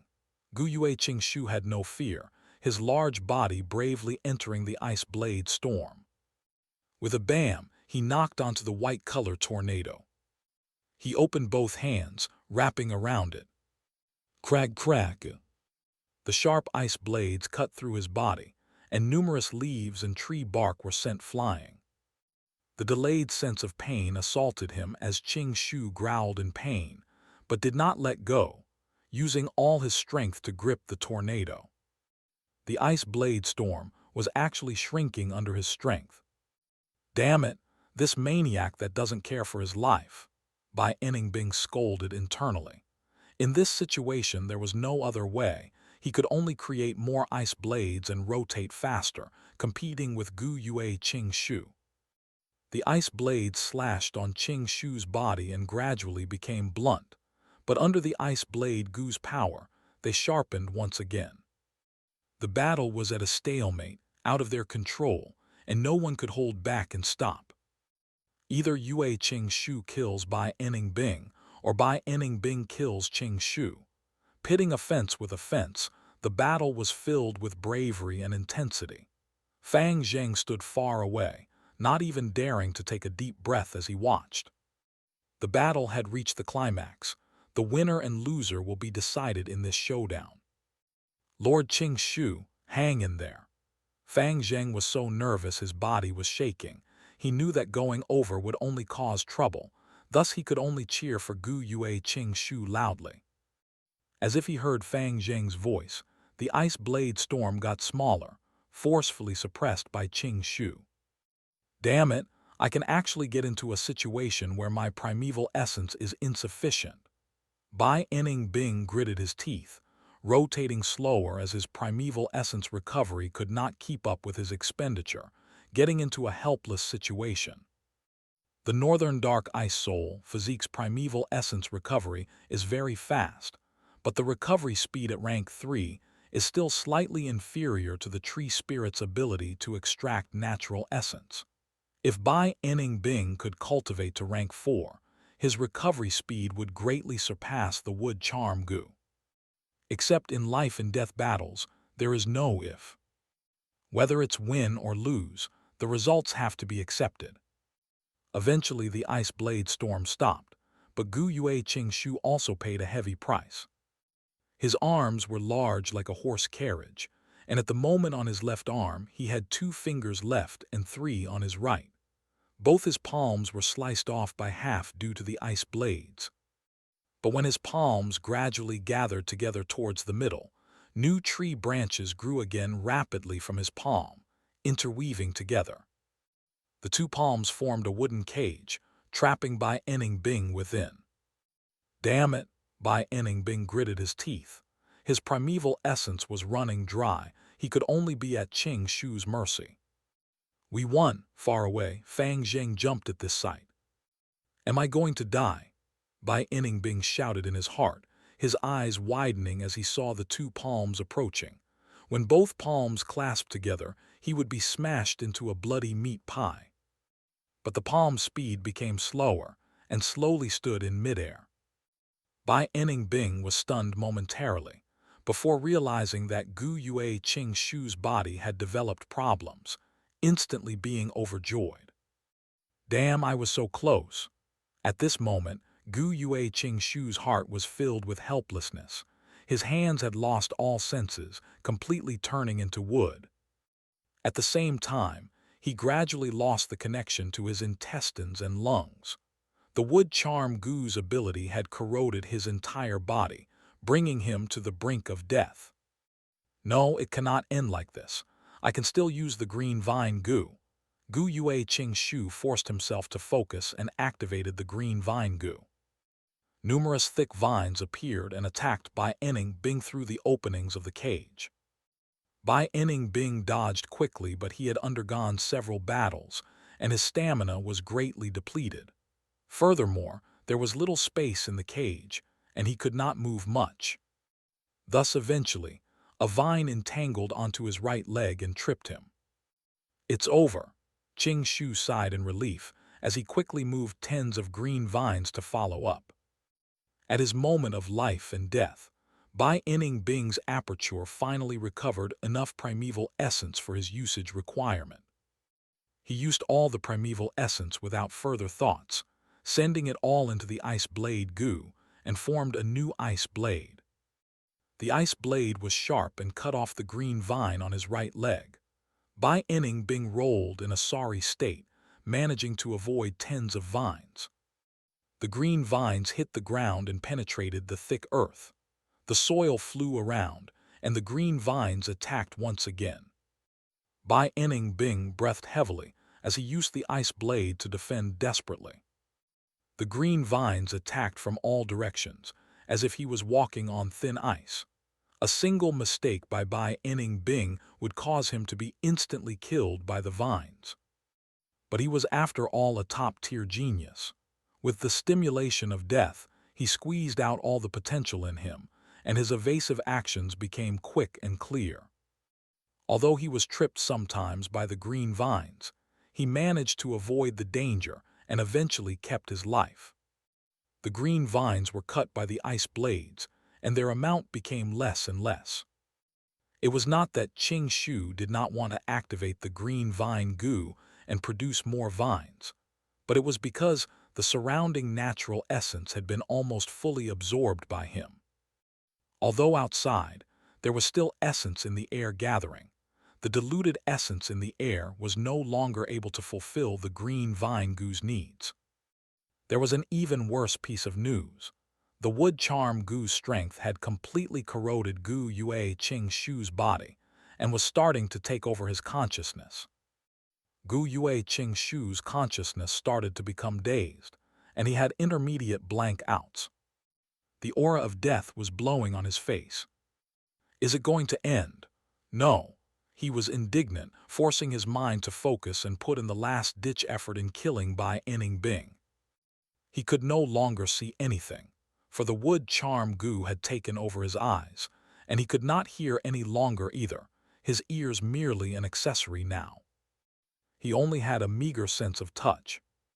Relying on Bai Inning Bing's retaliation, he judged the distance and position and attacked. His efforts were rewarded, as Bai Inning Bing was finally captured. A vine wrapped around his neck and raised him up, gradually tightening. Bai Inning Bing could feel difficulty in breathing. It was no use even if he opened his mouth. Along with Ching Shu, they was progressing towards death. Fang Yuan breathed roughly. An intense battle had ended. On the floor laid 5 corpses with opened eyes. They were all Bai Clan Gu masters. Relying on the stealth scales Gu to sneak attack, with the advantage of the Munglo Gu and the strength of 2 boars along with his 500 years of experience, he displayed shocking abilities. Although he told Ching Shu he was going to return to the village, it was just an excuse. After leaving for a distance, he used the stealth scales Gu to hide himself, moving around the battlefield and going to the area where Man Shi and Xing Li died. He collected the Gu worms in Man Shi and his groupmates' corpses, and when he got the Xing Li's corpse, he found that the corpse was missing, not to mention their Gu worms. It seems that Xing Lin collected their corpses. What a waste! I wanted to get Xing Li's brown bear innate strength Gu. Fang Yuan sighed. Leaving Xing Lin alive was not what he wanted. But back then, after he had killed Xingjiang, Xing Lin was already vigilant, thus killing the latter would expend much effort. At that time, Bai Inning Bing was close by. If Fang Yuan and Xing Lin fought, Bai Inning Bing would be overjoyed. But the brown bear innate strength Gu might not be on Xing Li's body. He already has the strength of a bear. He might have given the Gu back to his clan already. Fang Yuan focused his gaze and escaped the mountain path battlefield. Ching Shu and the others fighting against Bai Inning Bing would cause a huge commotion, and it will be detected by the surrounding wolf packs and Gu masters. Although Fang Yuan was not optimistic about Ching Shu's group, he had seen firsthand the power of the wood charm Gu in his previous life. Against Bai Inning Bing, there would at least be an intense struggle. He was unwilling to give up such a chance, thus he chose to wait at the surroundings. At times, Gu masters were attracted by the sounds of the intense battle, so Fang Yuan lured some wolf packs over and restrained them. Those that he cannot stop, Fang Yuan would strike with his own hands. The mountain path battlefield's noise has come to a halt. It seems they are deciding the victor already. His right ear had roots growing out, digging into the mountain walls, allowing Fang Yuan to hear some things from the battlefield. Honestly speaking, Qing Shu's performance was better than expected. After Bai Enning lost his right arm, the effect on his battle strength was much greater than Fang Yuan had expected. But soon, Fang Yuan's expression changed. He heard large amounts of footsteps from two directions, heading towards the battlefield. One direction was from Gu Yue village, while the other direction was from the Bai clan village. Each group had at least 20 people. It was not something a bold lightning wolf pack could block, and Fang Yuan could not lure two groups of wolf over anyway. It seems the news about this battle has been found out by someone, so these are the reinforcements sent by the two clans. I have to enter the mountain path immediately. Fang Yuan's distance was shorter, thus being the first to enter the mountain path. The battlefield scenario was not out of his expectations. From the cage's opening, he could see Bai Enning hanging by the vines on his last breath, but was still barely alive. The ice muscle's defense are stubbornly sustaining Bai Enningbing's life. HMPH, unfortunately, you have encountered me. Fang Yuan's killing intent surged as he took a few steps forwards, sprinting towards Bai Enningbing. Swish, swish, swish. Suddenly, a flurry of pin needles surrounded Fang Yuan like rain droplets. It was Gu Yue Qingshu's pin needle Gu, attacking Fang Yuan. What is going on? Fang Yuan retreated immediately, avoiding the pin needle rain. He focused the gaze at the large tree, realizing at once. It seems that Gu Yue Qingshu's consciousness had been blurred to the point where he can no longer differentiate between friend or foe. He's merely relying on his will and attempting to kill Bai Enningbing. Anyone that intrudes the battlefield would be regarded as an interferer by him. At this moment, Bai Clan Gu masters appeared from the mountain path. Seeing such an intense battlefield, their faces showed a shocked expression. The lad over there, don't make any unnecessary movements. A rank 3 Gu master shouted towards Fang Yuan, his tone full of warning and threat. This Bai Enningbing is such a cockroach. Fang Yuan, seeing this scene, laughed coldly in his heart, knowing that he could not have the last strike. Firstly, Qing Shu's consciousness was blurred. A green vine was insufficient to kill Bai Enningbing, who had the ice muscles. For Fang Yuan to get close to Bai Enningbing, he had to break through Qing Shu's trap, but this way, it would divert much of his attention and might even help Bai Enningbing in escaping his predicament. Even if they broke through by force, Bai Clan's rank 3 Gu masters and rank 2 elites were not for show. They would definitely stop him. Furthermore, fighting against Bai Enningbing had danger as well.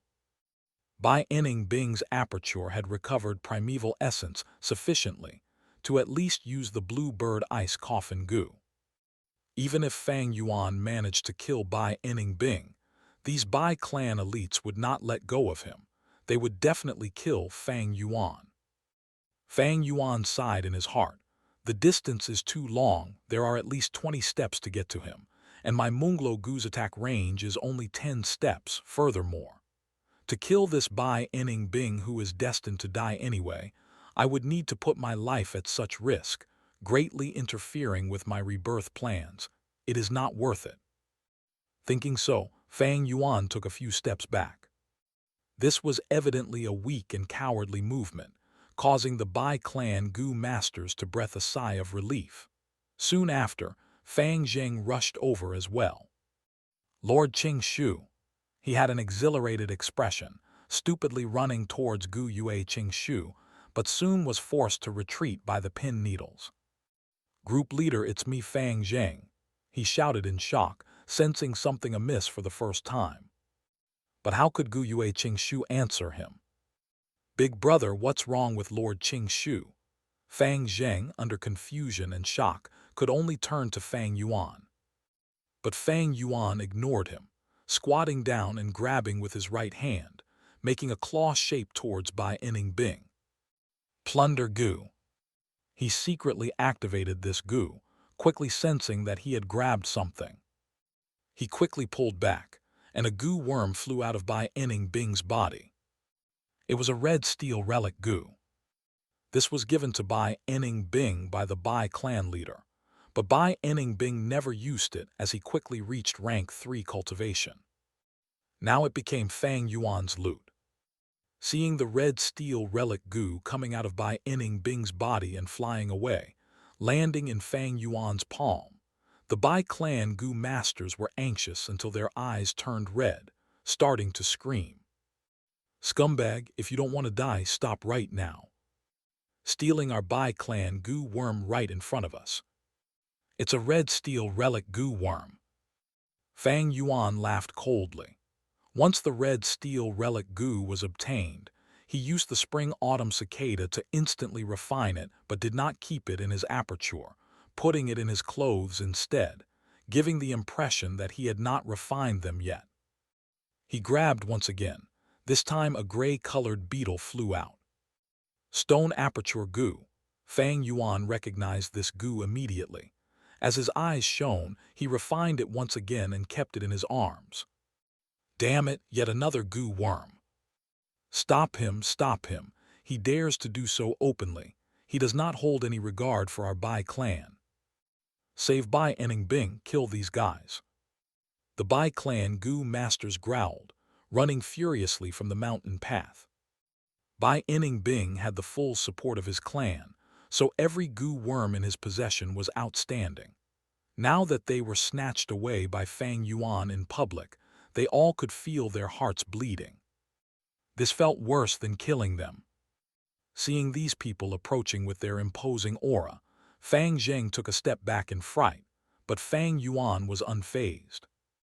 In the current scene, he and Fang Zheng were at the east side of the mountain path, while the Bai clan Gu masters were at the west, and in the middle of the two sides were Gu Yue Qingshu and Bai Bing. Whoosh whoosh. Pin needles rained like cats and dogs. "Damn it!" Bai clan Gu masters started scolding, as they were blocked by Gu Yue Qingshu. "Gu Yue Qingshu is going to die any time. The remaining time only allows me to use the plunder Gu once. What would it be this time?" Fang Yuan calmed down, using the plunder Gu again. Every time the plunder Gu was used, it expended a large amount of primeval essence. It depended on how strong the target Gu worm was. The harder the process, the more primeval essence is expended. If the plunder fails, the Gu master would even face a backlash. Thus, the plunder Gu was a rather unreliable Gu, with little usage. But at this moment, Bai Bing was almost dead. His consciousness was hazy, and he was almost at his limits. Plundering his Gu worm was not hard at all. Among the Gu worms in Bai Bing's possession, the most valuable is the Frost Demon Gu. This Gu was on par with the Wood Charm Gu, allowing a person to transform into the Frost Demon. But if used for extended periods, it would cause the Gu master's life force to dwindle, turning into an ice statue. Bai Bing knew this weakness. Thus he had never been like Gu Yue Qingshu, using the Gu to such an extent. Other than the Frost Demon Gu, the second most valuable is the Blue Bird Ice Coffin Gu, a rank 3 Gu. Right now, it resides in Bai Bing's throat. If he can plunder the Blue Bird Ice Coffin Gu, it is the best scenario. But the plunder Gu is only a rank 2 Gu. Even if the Gu master wills it, it does not have the ability to do so. Eventually, Fang Yuan caught Bai Bing's Water Shield Gu. This was not bad at all. The Water Shield Gu together with the White Jade Gu could provide Fang Yuan greater defensive power. The tree spirit that Gu Yue Qing Shu turned into was eventually felled by the Bai clan Gu masters. They split open the wooden cage and saved the Bai Enning Bing, who had fainted after losing his right arm. Just as they were about to slaughter Fang Yuan and Fang Zheng, the Gu Yue clan reinforcements arrived. The two were at a stalemate for a while, before both retreated in mutual understanding. Qing Shu's death and Bai Enning Bing's injury, with the threat of the wolf tide, such a loss is already horrifying. If a large-scale fighting broke out, for each clan their pressure for survival would intensify greatly. Regardless of which world, people always compete for their own benefits. And the greatest benefit in the world is undoubtedly survival. Eventually, Gu Yue Qing Shu's corpse and Gu worms were brought back by the Gu Yue clan's Gu masters. The two sides held caution as they retreated from the battlefield. The sky was raining, and the entire area was gloomy. A group of people stood at a slope behind the village. This was the graveyard. Every now and then, there would be a few more gravestones erected here. In this world, it was tough for people to survive, and whether it is due to external threat or internal cause, there would always be a few sacrifices. The clan elder's voice was low as it entered everyone's ears, making them feel even more down. We have the same surname, we come from the same clan, the same blood flows in our bodies. We are so close together in distance, yet we are forever separated by life and death. This pain aches in my heart. Wait for me. Someday in the future, I will lay beside you as well. Let us turn into ash and soil as we support our future generations. On a newly erected gravestone, a group of people hung their heads low. Some were crying softly, and some were staring at the name on the tombstone as they were filled with sadness. The cruelty of death was like a white bony arm, slashing a bloody injury on everyone's heart. Except that some were already numb from the pain, while others were still too inexperienced. Gu Yue Fang Zheng was among these people, his drooping eyes staring at the tombstone with Gu Yue Qing Shu, these 4 words. Dead. In his eyes there was endless uncertainty. Yesterday's battle, the entire process and situation was still imprinted deep in his heart. His experience was limited. He did not understand Gu Yue Qing Shu's moving and tragic bravery as well as his sacrifice. But now that the truth was in front of him, he could not accept it suddenly. Dead, that kind Lord Qing Shu that always smiles, advises, shows concern and takes care of me, is actually dead. Why did this happen? Why is it that in this world good people die easily, while bad people live long? Is this a dream? Am I having a dream right now? Fang Zheng clenched his fists, and the realistic feeling of touch caused him to feel ever more upset. The discussions of the surrounding Gu masters entered his ears. Sai, I can't believe that this time, even Lord Qing Shu sacrificed himself. Humans will eventually die, but it is too much of a pity. I heard that Bai Enning Bing still had a breath of vitality left. He was eventually saved. May he rest well underground, and bless us with the hopes of surviving this wolf tide. The crowd slowly dispersed, until Fang Zheng was the last one left. The young man's lonely shadow, facing the graveyard full of tombstones alone. Lord Qing Shu, he suddenly kneeled on the ground, his tears falling on the ground. He was lost, he was regretful, he was in pain. Drip, drip, drop, drip, drop. Bean-sized raindrops fell from the dark clouds, hitting on the ground, causing the leaves and tree branches to bend. The smell of the earth rushed into Fang Zheng's nostrils, and he wept in painful grief. The sound of his crying and the raindrops mixed together. His 10 fingers grabbed the soil, trying to retrieve Qing Shu's life, but eventually he only had 2 handfuls of soil. It started raining, and Bai Enning Bing lay upon a soft bed, staring at this rain blankly. His right arm, which was broken, was already taken care of, wrapped with a white bandage. His eyes also returned to black, but his cultivation was rank 3. He had no longer suppressed it to rank 2. When he woke up from his slumber, he suddenly lost all spirits, feeling extremely empty. He laid on his bed peacefully, his eyes opened for over 10 hours. He let the rank 3 white-silver primeval essence nurture his aperture. He couldn't bother to care about it. This rain triggered the deepest memories in his heart. It was under such a summer rain that he was officially adopted by the Bai clan leader. The clan leader's benevolent and hopeful gaze fell on him, as the surrounding clan elders gave their words of congratulations, gushing in like tidal waves. The young him stood on the icy ground barefooted, and he stared at the rain outside the window, but all he felt was being lost and lonely. What is the meaning of living? This question troubled him for 20 over years and could continue to trouble him until the problem of his self-explosion surfaced again. Is it for kinship for the clan? Bai Enningbing unavoidably thought of Gu Yue Qing Shu. From young to adulthood, he had seen such a sacrifice many times. Sometimes it is a Bai clansman, sometimes they were from Gu Yue clan or Qing clan. He could not understand these fanatics. He was born as a cold and emotionless person. Gu Yue Qing Shu could not give him answers, thus Bai Enningbing thought of Fang Yuan. The first time he saw Fang Yuan was sitting by a tree, eating a wild fruit he picked, emotionlessly starting at the battle below. He was excited until his body shuddered, shivering with excitement. The reason was that he saw himself from Fang Yuan's similar eerie, abyss-like iris. But now that he thought about it, Fang Yuan's gaze had something more than him. That thing is the answer to his questions.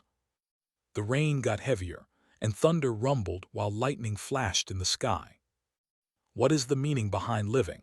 In the dark room, Gu Yue Fangzheng asked the same question. Gu Yue clan leader, Gu Yue Bo sighed. He stared pitifully at the young man who had lost his soul and then looked outside the window at the rain.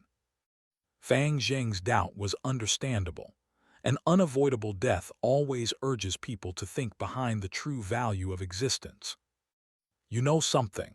More than 10 years ago, there was another young man with a similar situation as you and asked me the same question. Long after, Gu Yue Bo started to speak. That person is your clan leader, my adopted son Gu Yue Qing Shu. Fang Zheng was momentarily stunned, raising his head, a pair of swollen red eyes showing an intense urge for answers. I said to him, a person has 1,001 reasons to live. Why are you alive? I cannot answer that, only you have the answer. Go find it yourself, Gu Yue Bo said. Then clan leader, what is your answer for yourself? Fang Zheng blinked in confusion, asking. Gu Yue Bo laughed. In his eyes, Fang Zheng and Qing Shu's images were overlapping. Gu Yue Qing Shu had asked the same question in the past. Clan leader thought for a moment, recalling the past, then repeating the same answer he gave back then. An organization is bound to have sacrifices. From the moment a person is born, death is imminent. Between life and death, humans are fragile, but one thing can warm the heart and shine upon our souls. That is love. This is my answer. Sacrifice is common. Gu Yue Qing Shu is Gu Yue Bo's adopted son, and after raising him for so many years, his current sacrifice brought great pain to this foster father. But as clan leader, he had seen far too many sacrifices. When one has the resolution of life and death, pain and grief becomes more acceptable. Fang Zheng lowered his head, keeping silent. It seems he was thinking. Clan leader laughed, taking a letter from the drawer in his desk. He handed it to Fang Zheng. This is Gu Yue Qing Shu's letter. It records the answers to questions he's been thinking about for years. I am handing it to you now. You can take a look. This is his answer. Undoubtedly, Fang Zheng's current heart had intense attraction to this letter. He opened it on the spot, and after seeing the first line, his tears could not help but flow out. It was Gu Yue Ching Shu's familiar handwriting. In his words there was his unique amicable aura. The starting paragraph recorded his perplexity and pain. Next was the situations that had given him some ideas through continuously thinking about them these past years. Fang Zheng looked at the letter and felt like he had experienced Gu Yue Ching Shu's entire life. He followed Gu Yue Ching Shu's footsteps until he finished the entire letter. At the end, this was recorded. The clan is like a forest, and we members are like the trees in the forest. The old trees extend their branches and shelter the young from rain and wind. When the young trees grow into large and tall trees, the old trees will turn into the nutrients in the soil, fertilizing the land and nurturing new trees. People will always die, and heaven and earth will not remember us, but new trees are the proof that the old trees have existed. Under this continuous testament, the clan forest becomes larger and spreads further, walking towards the path of prosperity and flourishment. People are bound to die. As Gu Masters, we cannot hide from impending death. Even rank 7 and 8 Gu Masters can merely live a little longer. Towards death, I feel fear as well. But I understand deeply, eventually, one day I Gu Yue Ching Shu will die too. I might die of old age, illness, or the battlefield. But at that moment, I can leave peacefully with no regrets. At the end of the letter, Lord Foster Father, the question I asked you before, I think I have found the answer. After seeing the letter, Fang Zheng wept soundlessly. In his mind, it was filled with memories of Ching Shu. When he committed a mistake, Ching Shu did not blame but instead comforted him. When facing trouble, the gaze of encouragement was given, and when in a loss, the hands of Ching Shu would warmly touch Fang Zheng's head. Gu Yue Bo kept the letter and said, "In future, when you think of the answer, you can also write a letter and tell me. Go, return, and have a rest. The danger of the wolf tide is not over. We need you to contribute your strength as well." "No," Fang Zheng slowly raised his head, clenching his fists. "What?" Gu Yue Bo asked. "I've found my answer." Fang Zheng's tone was filled with indescribable determination as he continued, "I want strength, to protect my family and protect them from any harm. I want to protect the clan and strengthen the clan. I want the wolf tide to no longer be able to torture us. I want to see the happiness of joy of my companions. This pain, I do not want it to repeat. I want to use my pair of hands, my body, my soul, to protect those around me." Gu Yue Bo showed an expression of surprise, and at this moment, he felt that he saw Gu Yue Ching Shu. "Ching Shu, you did not die in vain." Seeing Fang Zheng's shining eyes, clan leader sighed emotionally in his heart. An old tree has fallen, and just as it gradually decays away in the soil, a new sprout is already starting to grow rapidly. Renzu was unable to endure the heart of loneliness, thus he dug out both eyes, turning them into a son and daughter. This alleviated his sense of loneliness. But good things do not last, for his children started to crave the scenery of the outside world, forgetting all about their father Renzu and always going out to play until they forgot the time, and even forgot to take care of Renzu. Renzu could not see anything, it was total darkness. But at times, he could see a little bit of light. To this he felt perturbed and asked the Attitude Gu. Attitude Gu told this to him. "Oh, this is the eternal light given out by the Faith Gu." Faith, Bai Enningbing seeing this, laughed and threw the book that recorded the ancient legends out. The door was opened at this moment, and the person entering was almost hit in the face by the book. "Enningbing, what are you doing?" The one entering was the Bai clan leader. He frowned, consoling. "I know your mood is bad, but losing your right arm is nothing. In this world, there are many Gu worms that can heal such an injury. In the past, I got the clan elders to stay by your side and protect you, but you always rejected it, and even attacked the clan elders. You finally suffered a loss this time, huh?" But this is a good thing. Since young you've had too smooth of a path, but as long as it is not death, such a loss is no big deal. Your injuries are already healed, but the wolf tide is getting more ferocious. The clan needs your strength. A bunch of wolf cubs, what can they amount to? Bai Inning Bing shut his eyes, lying on the bed and answering nonchalantly. Clan leader's face showed a serious expression. The situation is not looking good, or rather, it is pessimistic. According to our reconnaissance, there are already 3 frenzy lightning wolf packs moving near the village. Your failure brought a great influence to our clansmen. I hope that tonight you can come out and show yourself. As long as you are standing, it can greatly motivate our clansmen. Do you understand? I get it, it's a small matter. Bai Inning Bing responded, showing impatience. If it was any other person acting like this to the clan leader, they would have gotten heavily punished, but Bai Inning Bing was different. Bai clan leader sighed helplessly, closing the door and leaving. When the room had only Bai Inning Bing left, he opened his eyes, showing a gaze full of loneliness and perplexity. He did not tell the others about the problem with his body and the premonition of death that he was feeling. From the clan's ancient records, he found out the name of the Northern Dark Ice Soul Physique. In that limited information, the 10 extreme physiques were also known as the Absolute Death Talents, for when the aperture walls reached their limits, the self-destructive power would be extremely great. It is true that the Bai clan leader had raised Bai Inning Bing for many years, being so lenient to him.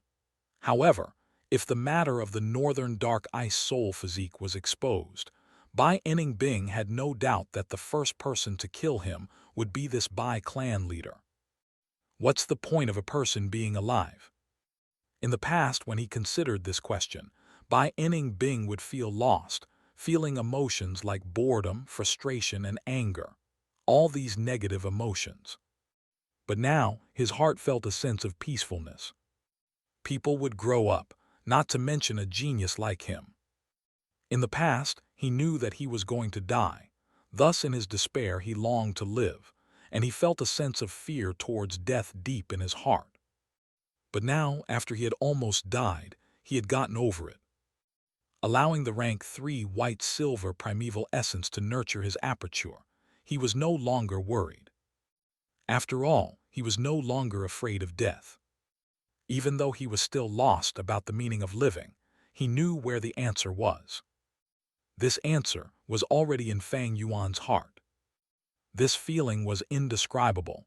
It was like an instinct, but he was clear of it. Moreover, the stone aperture goo was in Fang Yuan's hands. Fang Yuan, we will meet again, he lightly muttered, his eyes shining with a brilliant light like the glimmer of a diamond. Stone aperture goo. In the rented house, Fang Yuan held the goo worm in his hands, falling into deep thought. Stone aperture goo was like a dice. Cubic and had a gray-white body, extremely sturdy. This goo was an expenditure-type goo, gone after one use. Its use was to turn a goo master's aperture wall into a sturdy rock wall. This act completely squeezes the aperture's potential and growth dry, allowing the goo master to reach peak stage cultivation. For example, Fang Yuan was now a rank 2 middle stage, so after using the goo, he can instantly become rank 2 peak stage. But the price is, Fang Yuan would no longer have the possibility to advance to rank 3. At the same time, he would lose the ability to regenerate primeval essence, thus he would only be able to use primeval stones to replenish them. The stone aperture goo was for some goo masters who were at their wits' end. For some goo masters' aperture that suffered an unrecoverable injury, developing cracks and can't be healed, they would have to use this goo. Or in special situations, the goo master has no hopes of advancing and need to raise their cultivation quickly to live. Thus they will use this goo. The cost of refining this stone aperture goo is very high.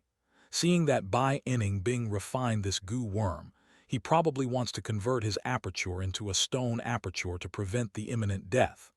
Unfortunately, this method can only delay his death, but cannot stop his destruction. If the northern dark ice soul physique is so easily broken, how can it be called a 10 extreme physique? This stone aperture goo was useless to Fang Yuan, but the red steel relic goo he got from Bai Enning Bing's body as well as the water shield goo were very useful. As for the goo worms Fang Yuan extracted from Gu Yue Man Shi and the others' bodies, they were not outstanding, and once he returned to the clan, he had them exchanged for large amounts of merit points. Because of the wolf tide, the issue of Qing Shu and Bai Enning Bing's battle was suppressed by all three clans, controlling their urges. The three clans needed each other's power to survive this ordeal first. Sheng Lin's report exposed the fact that Fang Yuan possessed the white jade goo, but he used the reason of buying it from the caravan to get through for the time being. As a person involved, Fang Yuan had to go through the clan's investigation. It was not an in-depth investigation. The ever-growing severity of the wolf tide had attracted almost all the attention of the clan's higher-ups. Fang Yuan's earth communication, ear grass, and stealth scales goo were still concealed, but even if they were exposed, Fang Yuan could just attribute it to the caravan. In any case, communications had already been severed due to the wolf tide. The caravan won't be coming. Under such circumstances, the clan couldn't obtain the confirmation from the caravan and could only delay the investigation. When the results of any investigation truly came out, Fang Yuan would have already become a rank 3 and left Qingmao Mountain. Of course, if the four flavors liquor worm and spring autumn cicada were exposed, it would be a completely different matter. Either of them could cause a huge commotion in the village if exposed. Four flavors liquor worm represented a whole new fusion recipe and had extremely significant meaning. Fang Yuan wouldn't be able to explain it even if he pushed it onto the caravan, and would be thoroughly investigated by the clan. And spring-autumn cicada. If it was discovered, the wolf tide would be greatly sidelined. This is a rank 6 goo after all. Even the clan head Gu Yue Bo would immediately dispense with the civilities. The nonsense of kinship and the clan head position could all be given up. There was no doubt that it would be forcibly seized. July was month of a scorching hot summer, and the hot air was filled with the iron smell of blood. The wolf tide was growing more serious, and fights were becoming more intense. Many had begun to realize that the wolf tide this time was of a rarely seen enormous scale among all of past history. Bold lightning wolf packs had fallen to a supporting role now. Thousand Beast King Frenzy Lightning wolf packs had started to roam nearby the village. Mankind's living space had shrunk down to an extreme level. Even Gu Yue clan headquarters were as such. There was no need to mention the village at the foot of the mountain. 9 out of 10 houses were empty, and a portion of fortunate villagers were living in the clan by utilizing all kinds of connections. But the majority of the villagers could only leave their homes and make an arduous journey to evade the wolf tide. Their destination was another mountain village, but the fierce beasts, wild goo and the lightning wolves that filled the whole mountain reduced their hopes to an almost negligible amount. This was a hopeless journey. Gu Yue clan could only give up on these mortals. They would all die before they even reached halfway to their destination, either because of the fierce beasts or due to attacks from insects. No matter if it was mortals or Gu masters, they were all struggling between life and death. Even the elders, who usually had a high position, had no choice but to don their armors and go to the battlefield. The Gu masters that had retired were enlisted again. When the wolf tide ends, those that managed to live on would definitely not surpass even 1/10. The cruelty of nature was displayed in all its glory at this moment. It was the survival of the fittest, and in no way could it be avoided by speaking words of warmth. Fang Yuan sat cross-legged on the bed. His eyes were closed as he looked at his aperture. In his aperture, 44% of red steel sea waves were surging up and down. These primeval essence were all dark red. It was the rank 2 peak stage dark red primeval essence. Rank 2 primeval essence were collectively called red steel primeval essence, but it had 4 different small realms: initial stage, middle stage, upper stage, and peak stage. There were also slight differences in the red steel primeval essence. Rank 2 initial stage primeval essence was light red, middle stage primeval essence was scarlet, upper stage was crimson, and peak stage was dark red. Many days ago, Fang Yuan had advanced to upper stage. His crimson primeval essence went through 4 flavors liquor worm's refinement, and along with the replenishment from primeval stones, it had completely changed to the current dark red primeval essence. Right now, the aperture wall was no longer a watery membrane with the flowing light, but it was instead a thick stone membrane formed by layers upon layers of piled up white light. White jade goo and stealth scales goo were in the depths of the red steel sea. 4 flavors liquor worm was playing around in the sea, but when the spring-autumn cicada slowly showed up, it immediately sunk towards the depths of the sea. Under the aura of the spring-autumn cicada, the surface of the whole primeval sea became as calm and smooth as a mirror without the slightest wave. Spring-autumn cicada's condition was getting better. Its 2 wings were completely recovered, appearing like a pair of tender leaves. Only its main body was still withered.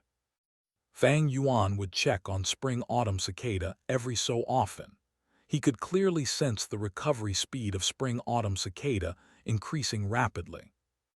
The spring-autumn cicada was like a dying patient before, one who couldn't even open their mouths to eat and could only take in liquid food to preserve their life force. Now, this patient could get off the bed and eat much more food to nourish itself. The recovery speed would naturally become faster. Besides the spring-autumn cicada, there were 2 new members in Fang Yuan's aperture. They were both taken from Bai Enning Bing.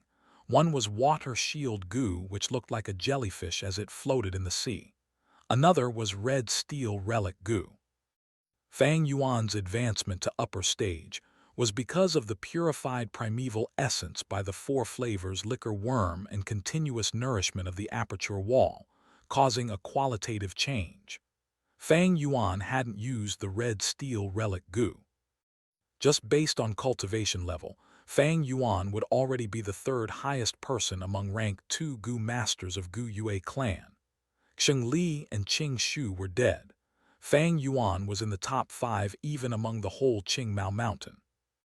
As for Kai Shan and Mo Yan, they originally were at rank 2 upper stage, but had advanced to peak stage not long ago. This could be said to have aroused the morale of the clansmen who were down after Qing Shu's sacrifice. Fang Yuan was progressing, and others naturally were also progressing. Kai Shan and Mo Yan had been in upper stage for quite a bit of time, and had continuously been pressured by the peak stage Qing Shu. The intense stimulation of death brought by the wolf tide caused Gu masters to have a deep thirst for power, squeezing out their potential and leading to cultivation advancement. But if we count fighting strength, I am the number 1 among the rank 2 Gu masters of the whole Qingmao Mountain. Now, after I use this red steel relic Gu, my cultivation will rise to peak stage, and when combined with my deep experience, I can even battle rank 3 Gu masters to a certain degree, Fang Yuan calculated. His low profile and patience had brought him plentiful gains now. He could advance to this stage with just C-grade aptitude. The whole clan would be shocked if they knew this. Even the grade aptitude Fang Zheng was only at rank 2 middle stage. Naturally, even if he advanced to peak stage, Fang Yuan couldn't win against rank 3 Gu masters. Bai Enning Bing was able to surpass levels and kill a rank 3 Gu master because of his northern dark ice soul physique. Gu Yue Qing Shu also could do that because he had the wood charm Gu, a powerful and special rank 3 Gu worm. In actuality, Fang Yuan had a much stronger trump card than them, Spring-Autumn Cicada. However, this rank 6 goo was very special, and Fang Yuan forced himself to not use it. Spring-Autumn Cicada hadn't fully recovered, and if it was forcefully used, whether it could rebirth would be a huge question mark. The Red Steel Relic goo was only effective to rank 2 goo masters. There was no value in keeping it. Fang Yuan was just about to use this goo when there came a knock on the door. Dong dong dong. Lord Fang Yuan, it is me Gu Yue Jiangya, a voice shouted after the knocking. Fang Yuan frowned. This Jiangya was getting more overbearing recently. He would repeatedly look for him to ask for vitality leaves. The number of deaths and crippled people were increasing, causing the price of the vitality leaves to become increasingly higher, and even becoming a situation of high demand but no supply. How many times have I told you that I don't have more vitality leaves? Get lost. Fang Yuan coldly snorted. How could he give up his cultivation time for trifle primeval stones earnings? Outside the door, Jiangya had a flattering smile on. Lord Fang Yuan, please appease your anger. You are aware of the current situation. What choices do I have?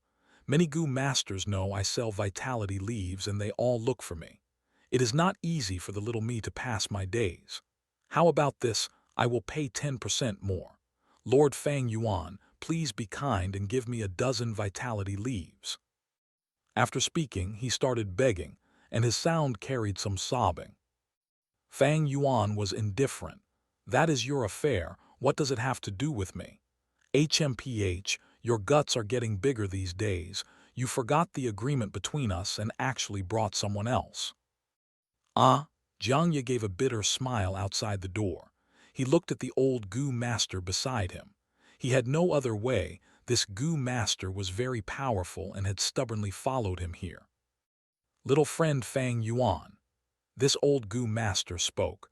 I am Gu Yue Yi. I believe you have heard of me. I came to purchase some vitality leaves and hope you, little friend, can show me some respect and give a little time to produce some. Give you respect? Heh, what reputation do you have? Fang Yuan sneered. This Gu Yue Yi was somewhat famous. He was a retired goo master but had been brought back by the clan due to the wolf tide. At his peak period, he had reached rank 3. However, because of injuries, his cultivation dropped down to rank 2 peak stage, and now due to his old age, his cultivation had further dropped down to rank 2 upper stage. Although his cultivation was the same as Fang Yuan, his fighting strength could not be compared to the latter. Gu Yue Yi's expression was ashen. He had long heard of this eccentric loner Fang Yuan, a lad with a vicious and stubborn temper, arrogant and rude, considering everyone beneath him. He had prepared his heart before he came here, but to think that he had still underestimated Fang Yuan. He wanted to use his reputation, but this usually successful method had no effect on Fang Yuan. He felt his face burning and his heart filled with anger. He had lost all his honor right now. This disrespectful son of a bitch, he cursed inwardly but didn't leave. He needed the vitality leaves. He was an experienced man and deeply knew the importance of the vitality leaves. In times, a vitality leaf could mean the difference between life and death. As one gets old, their courage starts to shrink. Back when he was young, he was hot-blooded and easily excited. He wanted to protect the clanspeople. He wanted to change the world. He wanted to become a great hero. In those times, he had the resolution to view death as a return home. However, right now he was old and was much more cool-headed. He had seen through many aspects of life in these years and could be said to have reflected on himself. Especially after several of his children died, his heart had grown more cold. Any organization needs sacrifices. Resources are limited. Although they are produced all the time, they are also consumed. As such, this add and decrease limits the total amount. Humans need food, clothes, and lodging to survive. These are resources. Goo masters need goo worms, primeval stones, and food to cultivate. These are also resources. Becoming strong requires even more resources. But if you don't sacrifice, then where can I get more resources? I rather compromise others than sacrifice my benefits. Protecting, honor, family love, dreams, hot blood. They are all honorable reasons for sacrificing. There are no organizations that do not encourage self-sacrifice. However, the higher-ups would never say that. They would instead talk of protecting, honor, family love, dreams, hot blood, happiness, and so on, and give all kinds of material benefits. However, the material benefits are just nonsense once one dies. What could a dead, great hero enjoy? Look at Gu Yue Shu. He blissfully died and was buried in the soil, his name carved in the gravestone as his spirit continues to influence future heroes. Jiang Ye looked at the Gu Yue Yi whose face was grim, the former secretly feeling happy in his heart. This old man had forcefully made Jiang Ye bring him to this place. Jiang Ye only had rank 1 cultivation and was a junior, thus he had to lower his head to Gu Yue Yi and bring him here. But now that he had been humiliated, Jiang Ye's heart was envious of Fang Yuan's unrestrained personality. Gu Yue wanted to give Fang Yuan a few tight slaps to lecture this arrogant junior, but for the vitality leaves he had to control himself. Junior Fang Yuan, you can't say that. You are still young, you don't know the importance of human relationships. There will come a time when you need to beg others. Just think, in future when you come to ask me for a favor and I treat you like this, how would you feel? Bullcrap human relationships. Fang Yuan laughed in disdain in his heart. The so-called unity was just because they were individually weak. Human relationships, it was important on Earth. After all, there was no difference in personal strength among people, but in this world where people cultivated, things were inherently different. Human relationships were just a byproduct of strength. If one is strong, their human relationships would thrive. But for those who pursue relationships, they definitely have something to ask others of. As for not needing relationships, if one is overly powerful, they can snatch anything they want, give it away or die. Why would they need people's relationships? These were demonic path thoughts, and Fang Yuan would naturally not advertise them publicly. But since he was disturbed like this, Fang Yuan might as well do this business. Thus, he said, it's not that I can't sell it either. 1 vitality leaf for 68 primeval stones. How many do you want? Huh? Gu Yue outside the door was shocked by this price, quickly saying, Junior Fang Yuan, this price is too expensive. Fang Yuan snorted. Then don't buy it. Among the resources provided by the clan, there are also vitality leaves. You can exchange it with merit points. Gu Yue laughed bitterly. How would I not know that? But these vitality leaves are all sold to those with relationships. The Medicine Hall clan elder Gu Yue Yaojai has complete control over it. How can I interfere? Junior Fang Yuan, sell me a favor. I will definitely repay you. From what I see, 60 primeval stones is a just price. I do not anticipate people's repayment. You have wasted enough of my time. 70 primeval stones. If you don't want to buy it, leave. Fang Yuan responded. Gu Yue was furiously stomping. Junior Fang Yuan, how can you do business like this? Fang Yuan snickered. Times are different. It is 72 primeval stones now. Every sentence you say wastes some of my time, and when I feel unhappy I will raise the price. I hope you can make the right decisions. Hearing this, Gu Yue's face became furious. He wanted to say something, but every time he opened his mouth, no words came out. His haggard face was green and red, and Jiang Ye, who was beside him, saw this and cheered internally. Finally, he gritted his teeth, saying, Okay, I'll buy it. I need 5 vitality leaves. You can hand the primeval stones to Jiang Ye. As for the vitality leaves, collect them from him 3 days later, Fang Yuan said. This was overbearing. Trading goods and money was the most basic fairness. But Gu Yue Yi still paid the money, handing multiple bags to Jiangya on the spot. His movements were slightly trembling, for this was his meager savings, the savings from him scrimping throughout the years, and now they were all taken by a shrewd merchant. Finally, he walked out of this bamboo building with an endless feeling of indignance. Lord Fang Yuan, what you did was really cool revenge, but I'm afraid you have completely offended Gu Yue Yi. This old man, when he was young, he always took revenge on people. He would not let go of this easily. Outside, Jiang Ye said carefully. Let him be, an old man relying on his seniority. He is bound to get eliminated by the clan. Fang Yuan opened the door, and Jiang Ye handed him the bags. The clan wants to resist the wolf tide, so that requires large amounts of resources. With less resources, they cannot maintain the large organization structure, thus they would need to get rid of members. These old men being alive were wasting precious scarce resources. They were destined to go. The wolf packs eliminated the old and sickly, expelling the crippled wolves. In human society, they would not be so obvious, always masking their evil with a shield of light. Thus they called these old Gu masters to fight.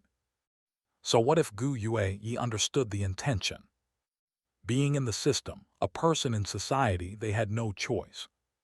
The clan uses the reason of protecting their family and clan to call them to fight and sacrifice. How can they refuse? On earth there is a sentence, if the emperor wants the subjects to die, they cannot do otherwise. But still countless people fight for the positions of being the emperor's subjects. This was the allure and cruelty of the system. Every round of the wolf tide in the past, those old Gu masters who come out to fight, how many can survive? Let's not say 5 vitality leaves. Even if we give this Gu Yue Yi 50 pieces, he might not make it out alive. Fang Yuan stood at the door, laughing coldly.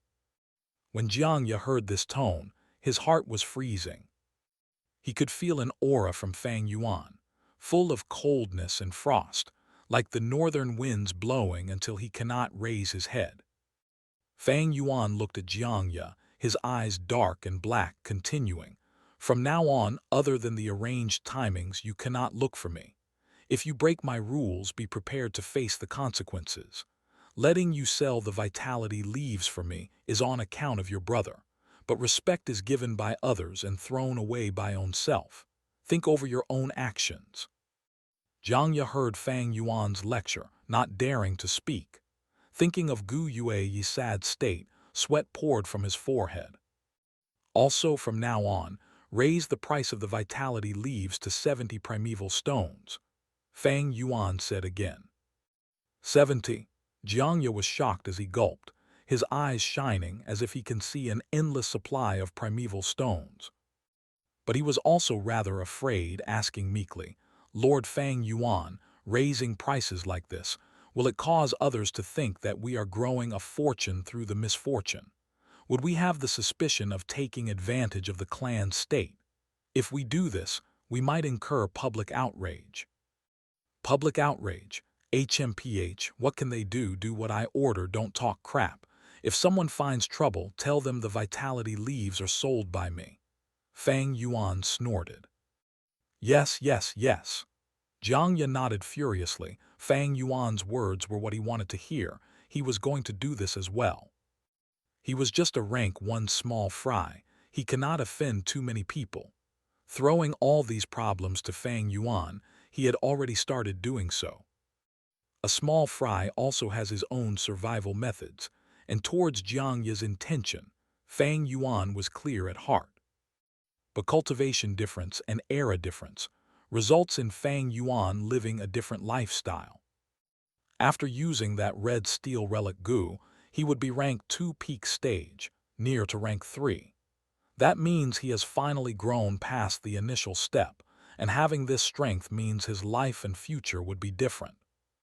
In the past he needed to lay low, but now he needed to be oppressive. Only when he is oppressive can he obtain the biggest benefit. As for this Jiangya, he still has some value to make use of. Even with his petty acts, as long as it does not infringe on Fang Yuan's benefits, he can tolerate it. Even revealing some unimportant trump cards is not a big deal.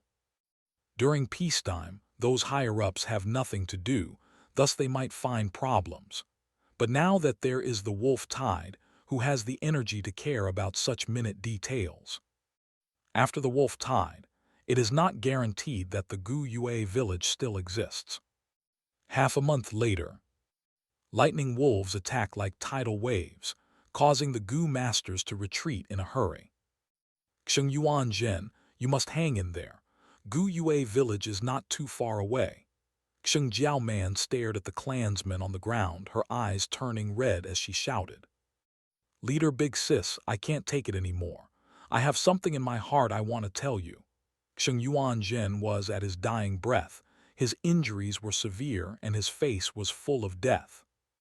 Okay, speak, Xing Jiaoman sobbed. She knew in her heart that although this Xing Yuan Zhen was normally quiet, but he was secretly in love with her. At this moment, she knew what he wanted to say. But when Xing Yuan Zhen opened his mouth, he did not manage to confess and say, I love you. He had died of blood loss, injuries too severe to cure. His body was full of injuries, all from the bites of the lightning wolves. The most fatal blow was at his chest, from his right shoulder all the way to his belly button. This was caused by a bold lightning wolf.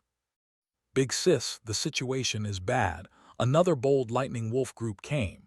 The Recon Gu master shouted, his voice filled with panic. Xing Jiaoman's cries ended, placing Xing Yuan Zhen's body down. She was the group leader, her group members need her.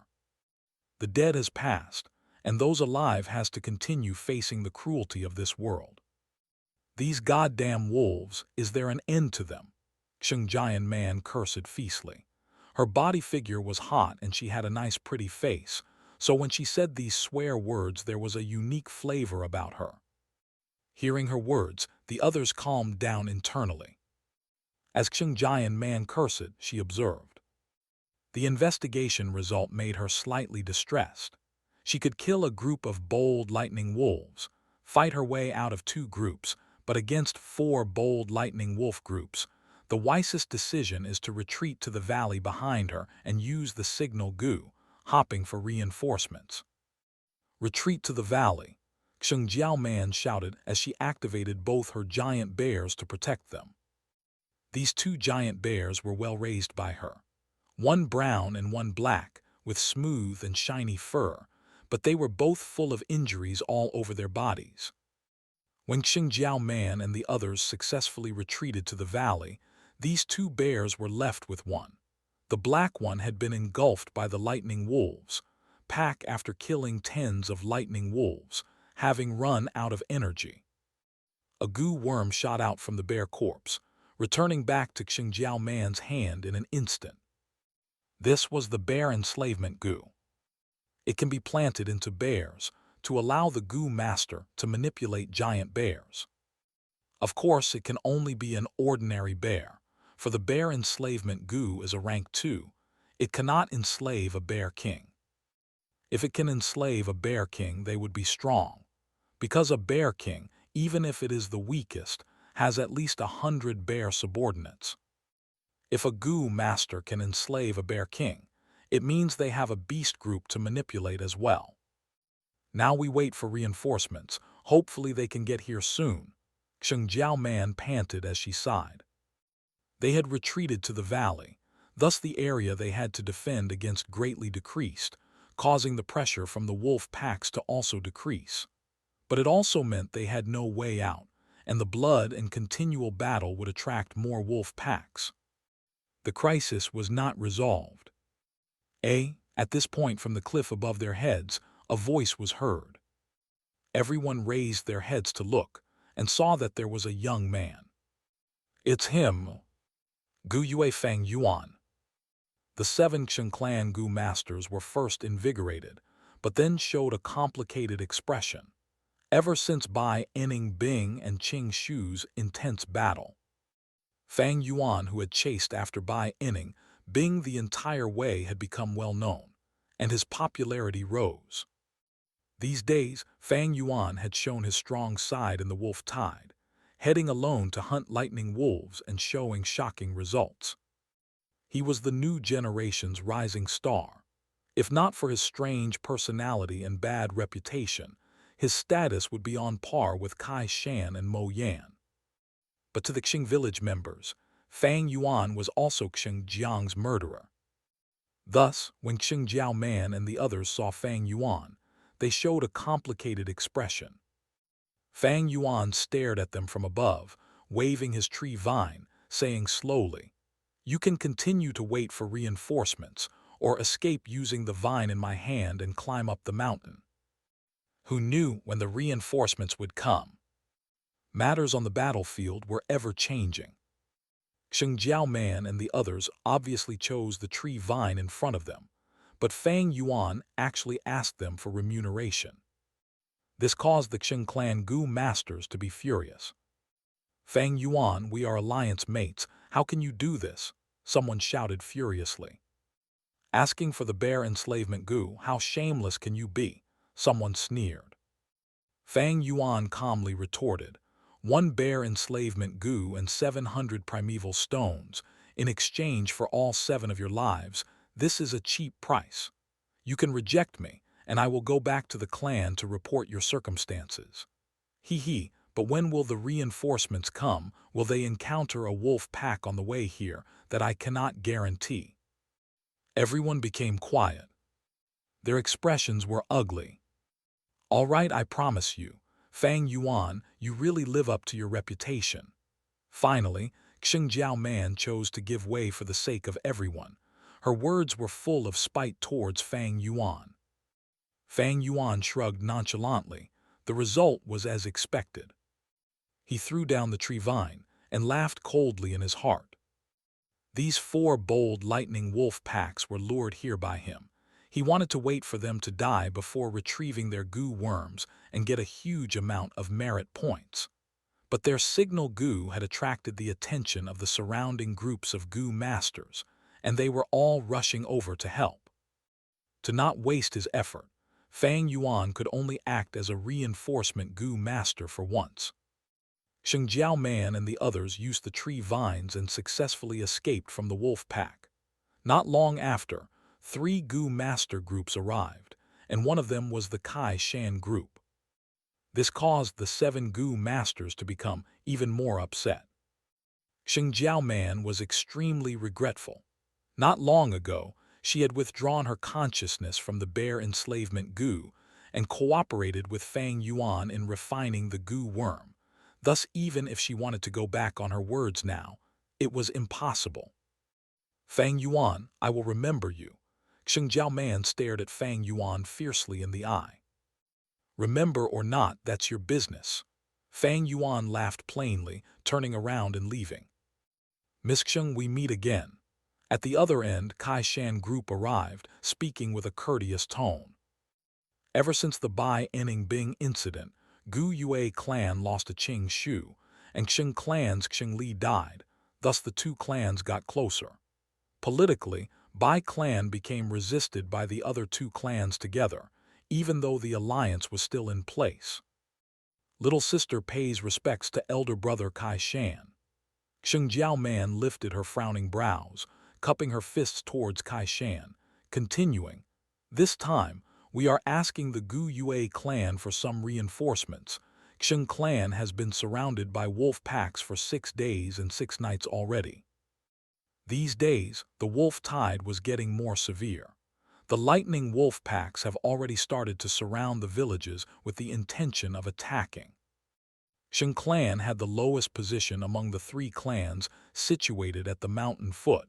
They would be the first to get attacked by the wolf packs.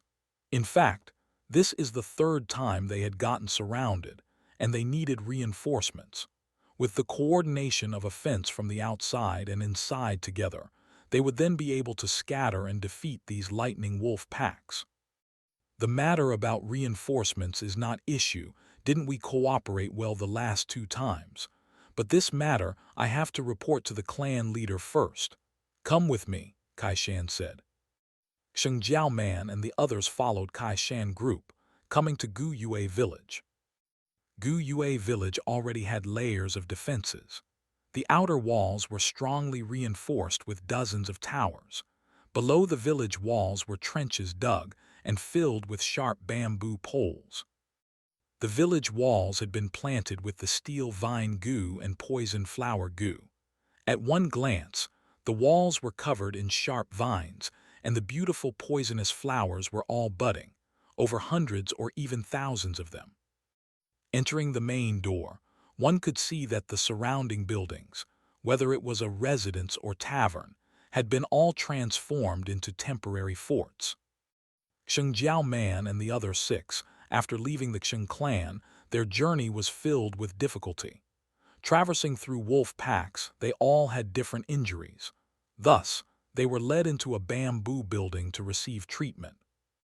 There was over 10 healing gu masters in the bamboo building, mostly rank 1 gu masters, but also a few rank 2 gu masters. But what caused Sheng Jiao Man and the others to be shocked was, the person in charge was not a rank 2 healing gu master, but a young girl. Put this unconscious one on the vine chair. The one here has a fracture on his leg. Gu Yue Xing, come here and give him treatment. Superficial injury. Ah Feng, come here and stop the bleeding. Ah Xing, come here and apply the disinfectant.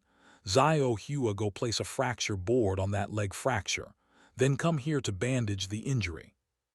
The young girl had black hair, a peach-like small mouth, both eyes shining like crystals, and her face was slightly chubby, with an alluring voice. But when she handled the patients, she was very experienced, causing others to look in amazement.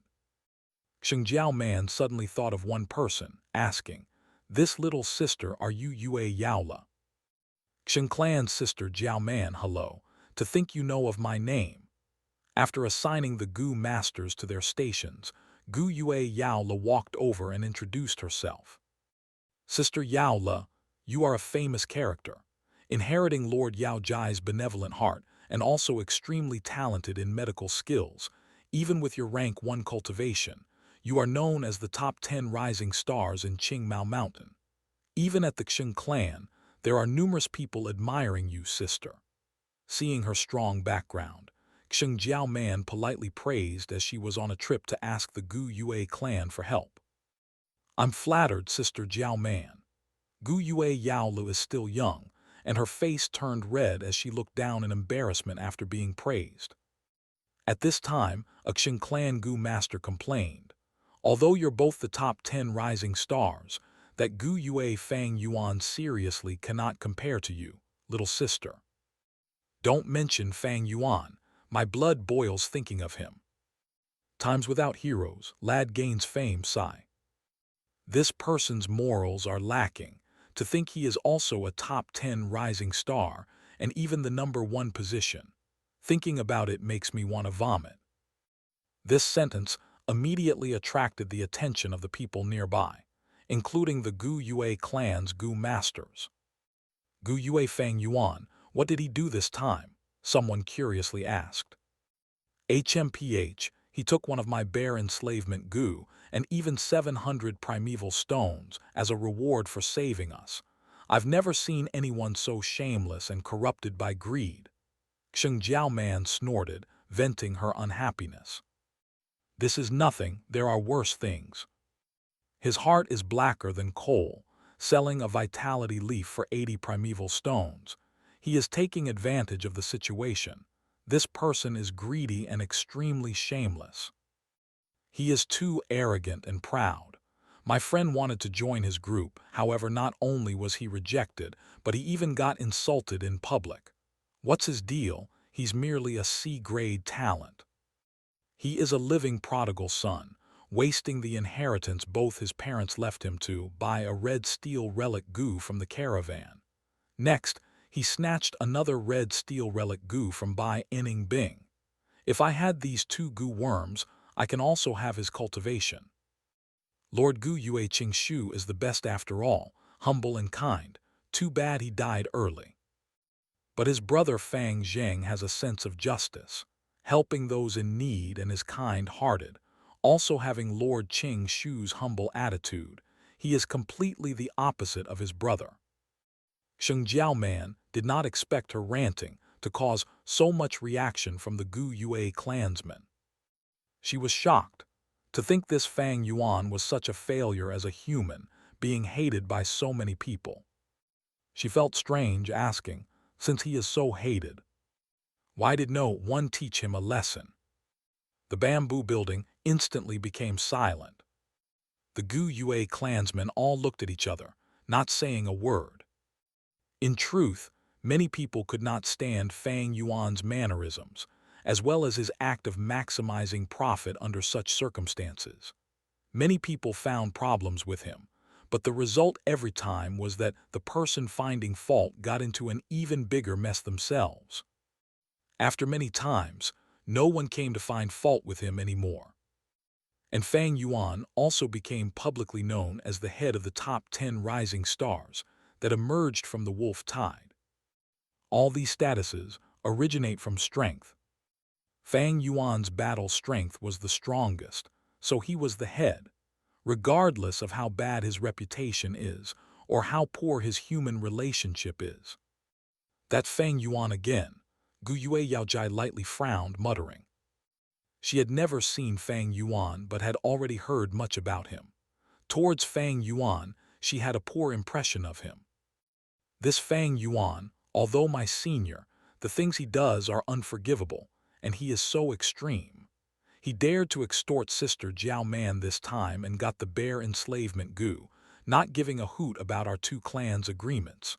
No, I must tell Grandma and let her teach this Fang Yuan a lesson, otherwise our Gu Yue clan will be humiliated. Thinking of this, the young girl suddenly felt that there was a need for a clan higher up to come out and teach this Fang Yuan a lesson. She naturally did not have this ability, but she felt that her grandma, Medicine Hall's Gu Yue Yaojai, could. In her eyes, her grandma was omnipotent. You want me to deal with Gu Yue Fang Yuan? Yaojai looked at her granddaughter, her expression blank, and soon after that she started getting nervous. My dear granddaughter, did he bully you? She hurriedly asked. He did not bully me, but he bullied others. This time it is the Qing clan sister Jiao Man. He extorted her, getting a bare enslavement Gu and 700 primeval stones.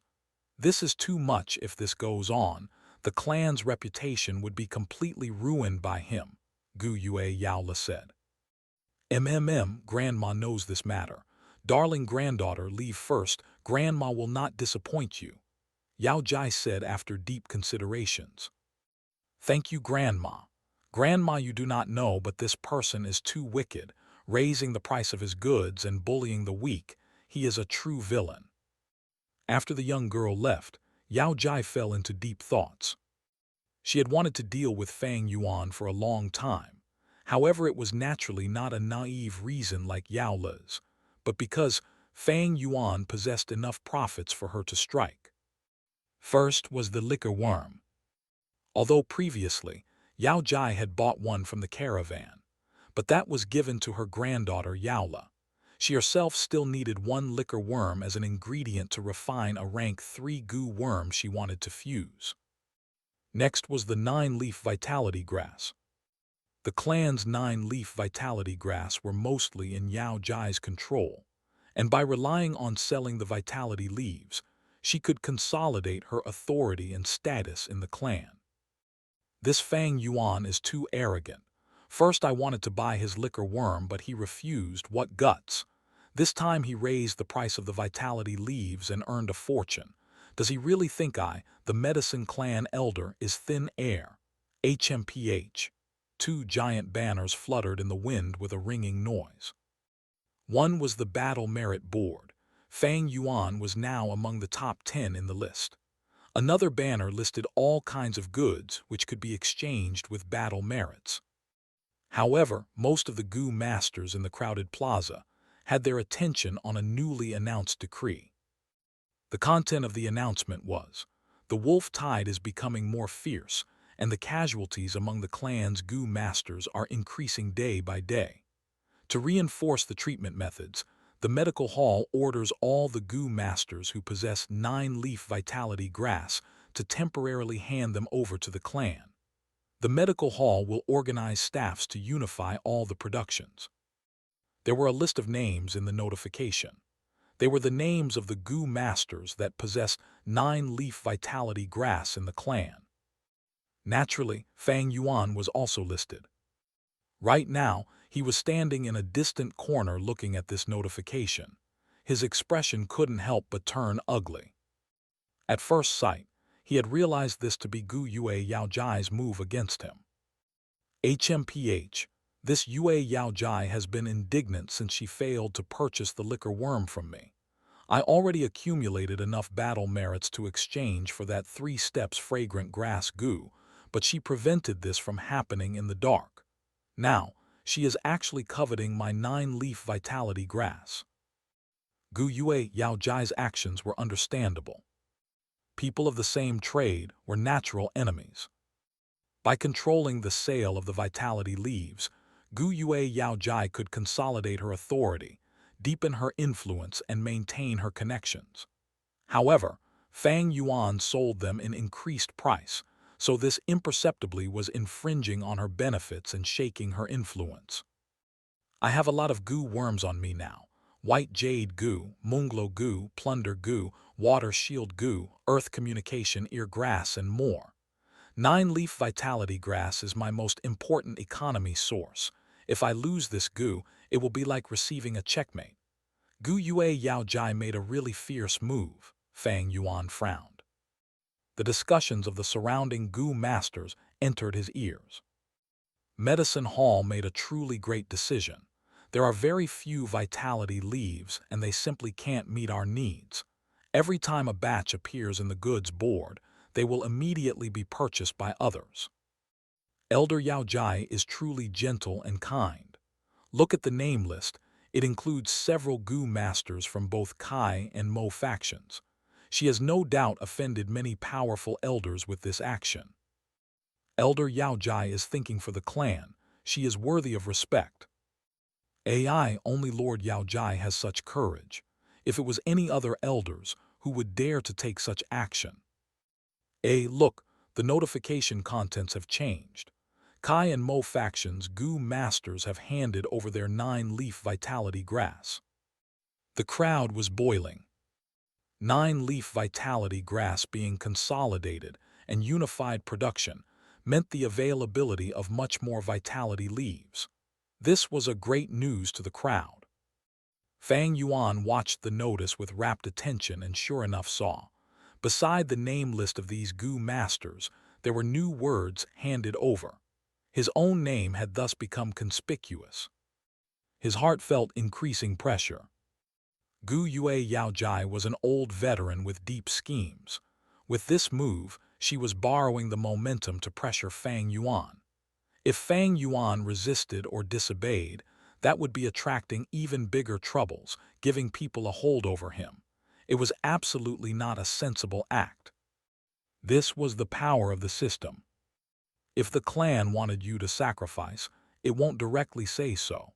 Instead, it will drape a shiny cape of righteousness and give you no choice but to submit. An example was the recruitment of those retired old Gu masters and making them sacrifice their lives. How could they resist? The current movement of collecting the 9-leaf vitality grass was asking Fang Yuan and other Gu masters to sacrifice their benefits to satisfy everyone, and was basically to Yaojai's benefits. Anyone that dared to disobey was going against the clan and alienating themselves. They were traitors and rebels. To resolve this, small schemes like delaying tactics won't work and will instead put oneself into an even more passive state.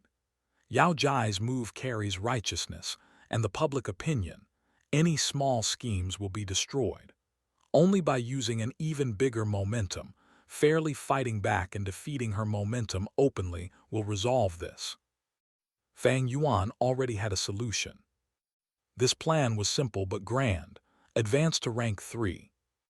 Rank 3 and rank 2 Gu masters had completely different status.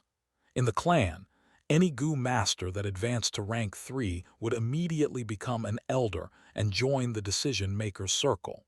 Even the clan head couldn't lightly infringe upon their benefits. Don't think that the Gu masters of the Mo and Kai factions obediently handed over the 9-leaf vitality grass, seemingly sacrificing their own benefits. Behind the scenes, Gu Yue Yaojai should have already completed secret transactions with Gu Yue Kai Lion, Gu Yue Mo Chen, and other elders. This was political transaction. However, the majority couldn't see this truth and were hoodwinked by Yao Jai. If Fang Yuan was a rank 3 Gu master, even if he had to hand over the 9-leaf vitality grass, he would definitely obtain enough compensations in other aspects. Why was Gu Yue Yaojai so anxious to deal with Fang Yuan? On one hand, it was because of benefits. Fang Yuan's actions infringed on her benefits, and similarly she wanted some Gu worms that was on Fang Yuan's body. On the other hand, Fang Yuan was already at rank 2 peak stage. If she didn't make any move now and waited for him to become a rank 3 elder, there would be no more opportunities. Advancing to rank 3 is a must. The clan can sacrifice rank 2 Gu masters, but rank 3 Gu masters are its pillars and each loss would incur a huge damage. Moreover, I have accumulated too many troubles. Qing Shu died, but the clan didn't do a careful investigation. I have the water shield Gu, plunder Gu, and other Gu worms, but the clan has turned a blind eye to it. My cultivation is advancing so fast. The higher-ups clearly know about it, but are enduring it and haven't examined the secrets on me. Fang Yuan was very clear on his current situation. On the surface, he looked to be strong and well off, but he was actually surrounded by danger. The clan didn't move against him because their attention was completely on the wolf tide. If they can't resist the wolf tide, the clan would be destroyed. In front of such pressure, Fang Yuan's situation was only a minor detail to them. However, once the wolf tide is gone, the clan's higher-ups would regain their energy. How could they not look for him to settle the account? Before in the academy, the clan elders didn't move against Fang Yuan because he was too weak. He was taking small steps and didn't infringe upon their benefits, thus not attracting their attention. But it was different now. Fang Yuan's cultivation was already at rank 2 peak stage. If he took one step further, he would become an elder. Simply, this cultivation had already touched the elder's nerves. His every movement was observed and noted by the elders. Any newly advanced elders could influence the whole political situation of the Gu Yue clan. This resulted in continuous suppression of Fang Yuan. What's more, Fang Yuan hadn't joined the system and entered any factions, thus these made the suppressions become even more intense. Neutral faction was also a faction. No one could tolerate the current Fang Yuan, someone who was roaming beyond the clan system. If I advance to rank 3, the suppression will definitely be much more lower than now, though they will still be there. Rank 3 is a point of qualitative change, a threshold. Stepping through it will bring one to a whole new world. Similarly, with rank 3 cultivation, I can freely move about. At worst, I will simply leave the clan. Fang Yuan was clear on this. However, advancing to rank 3 was not an easy thing. Especially considering Fang Yuan's C-grade aptitude, it was almost an impossible barrier.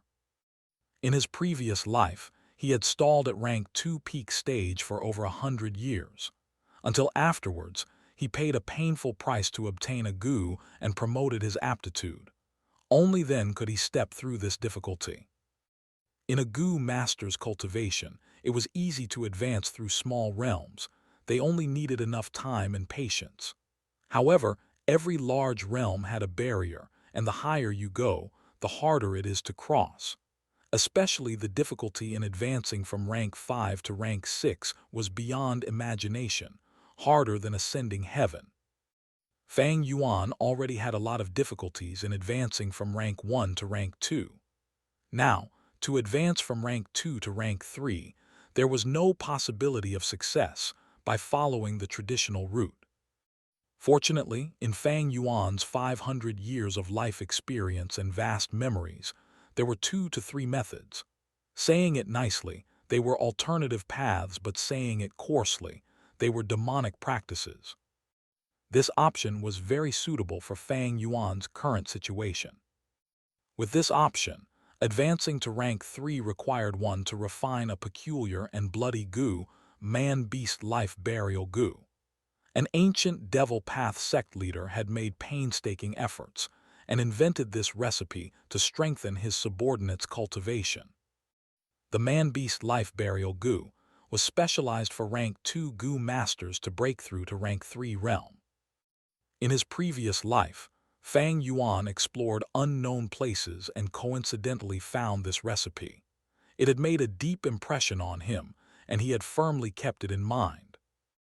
The crucial point was that the materials required for the fusion were not rare. If it were normal times, Fang Yuan might need 2-3 years to collect them, given his circumstances. However, the wolf tide gave him a great opportunity. He had already collected sufficient primeval stones and goo worms. The only remaining thing was to wait for an opportune moment. Everyone, quickly look at the notice the medicine hall has just issued. They want to collect 9-leaf vitality grass and unify the production of vitality leaves. This is a great news. In the bamboo building, a group of goo masters gathered near the notice pasted on the wall.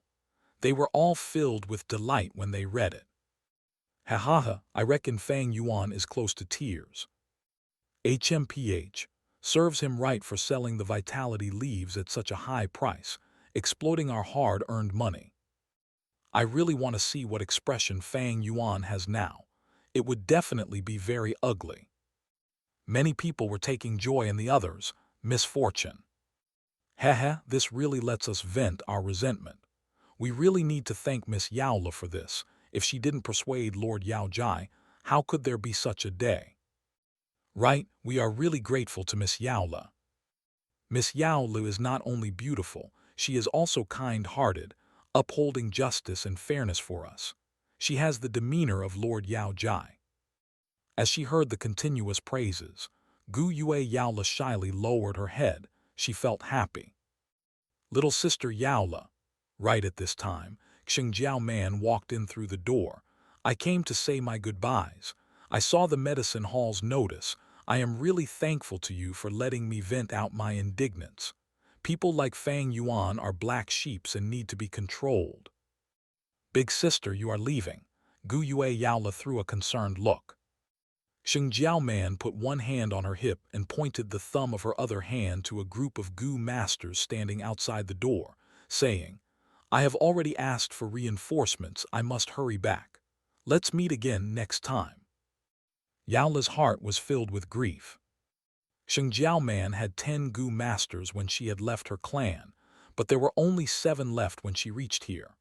Now, these Gu masters were going to step into the cruel battlefield again. How many of them could safely return? Yaola sent Xingjiao Man and the others to the door with her gaze as they got further apart. But this separation was extremely short-lived. Merely 15 minutes later, Xingjiao Man and the others returned to the bamboo building. We are unlucky, there's a wolf tide, Xingjiao Man laughed bitterly, explaining. When the Gu masters in the bamboo building heard this, their expressions tensed. Xingjiao Man's group had great numbers, yet they were forced to retreat to the village. It showed the intensity of this wolf tide. Everyone get ready, the lightning wolf pack is about to assault the village, Xingjiao Man said. Once she finished her words, sirens resounded in the entire village. The village went quiet for a moment, then in the next instant noise erupted. This alarm! There is a large-sized wolf pack attacking the village. Quick, gather all our group members here. There's a huge battle incoming. Damn it, I just got back. I wanted to get a good sleep. Gu masters cursed as some showed a cold expression. At once, in the bamboo building and on the streets, Goo masters could be seen moving quickly, gathering towards the four doors of the village as well as the outer walls. On the interior side of the village outer walls, there was a large wooden ladder at every interval for Goo masters to climb up. And the many defensive towers were made higher than the outer walls, like brave, courageous defenders of the village. Fang Yuan was among the crowd, arriving at the base of the outer wall. A Goo master was treading on the wooden ladder, and as he was about to head up, Fang Yuan pulled him down and ascended himself. Which bastard? That Goo master was about to scold out, but saw that it was Fang Yuan and immediately shut up. Fang Yuan climbed up the wooden ladder. Then he expedited the white jade Goo and peeked at the front lines.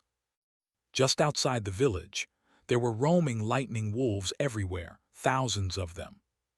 Taking a glance, there was an endless number of glimmering green wolf eyes, causing one to break out in cold sweat. These wolves were all starving, and some were so hungry even their bodies were shrinking. The lightning wolves' amount was too much. It became a moving disaster. The surrounding wild beasts were either chased away or eaten, and for the wolf packs, they were getting less and less food. To them, a village full of people was a fatal attraction. Wolves were full of wildness, and a hungry wolf is even scarier, more dangerous and crazier. A lightning wolf that is full would not attack the village. Other than these normal lightning wolves, there was also the bold lightning wolf. Although mixed in with the wolf packs, the bold lightning wolf was still easily recognized. Their bodies were as large as a calf. There was at least 30. Many people, upon seeing this, drew in a deep breath. This was the second time Gu Yue village had been attacked by wolves this year, but this size was almost twice or even more than that of the last time. These bold lightning wolves were all at the peak of their health, strong like bulls. Ordinary lightning wolves might not get food, but these 100 beast kings definitely had ample nutrition. Resources were naturally given to the higher-ups first. The benefits of the lower rank members would be stripped, sacrificed, and given to the higher ranks. Be it human society or wild beast groups, it worked the same way. These bold lightning wolves are not the real threat. Fang Yuan's gaze moved, continuously finding and quickly saw 3 large wolf shadows at the back of the wolf pack, hiding under the shadow of the trees. 1,000 Beast King, Frenzy Lightning Wolf. Each Frenzy Lightning Wolf was as large as an elephant. When Fang Yuan saw this, his pupils shrunk slightly, but went back to normal immediately. He continued observing, only finding even more bold lightning wolves coming in from all directions. Fang Yuan did not see the lightning crown wolf. Fang Yuan breathed out a sigh of relief secretly, for without the lightning crown wolf, the village was relatively safe. In his memory, the lightning crown wolf appeared at the end of August. It caused great damage to the Gu Yue clan, and if not for the clan leader and elders joining forces to block them relentlessly, along with Gu Yue Qing Shu sacrificing his life to raise his strength, Gu Yue village would have gotten wiped out already. Ever since his rebirth, Fang Yuan changed many things. Gu Yue Qing Shu had already been sacrificed prematurely, so Fang Yuan dared not be careless.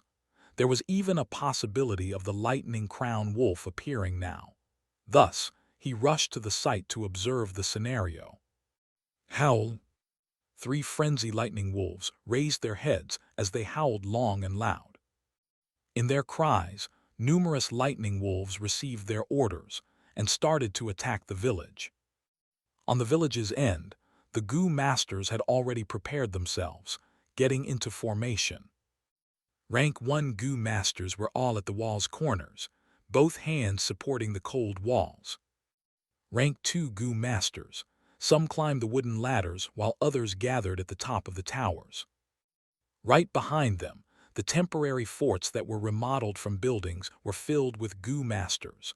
Some were support teams, some were healing Gu masters from the medicine hall, and recon Gu masters were moving between them, providing the battle information to the back-end staff.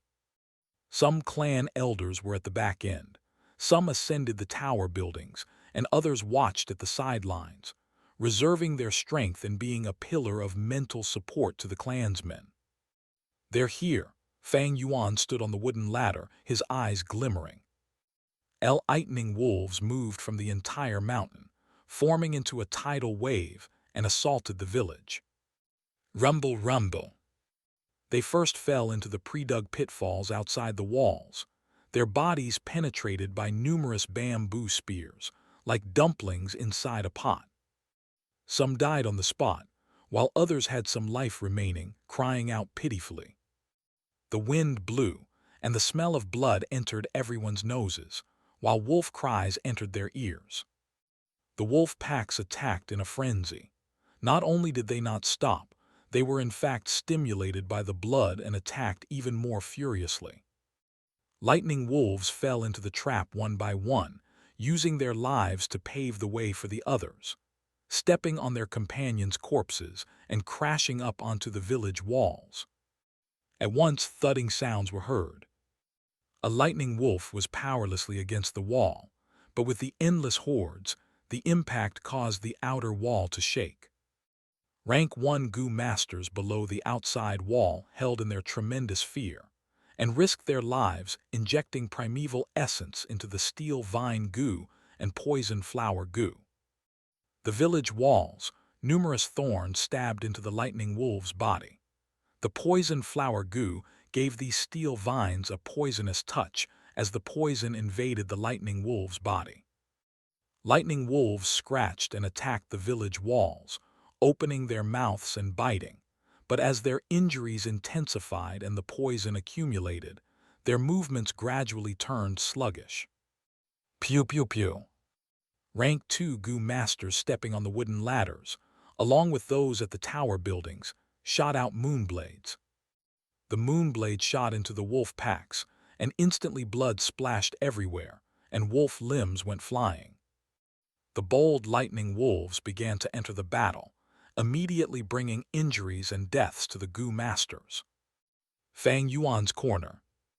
A thin, long blue lightning current moved about and hit onto the village walls, instantly penetrating and creating a hole.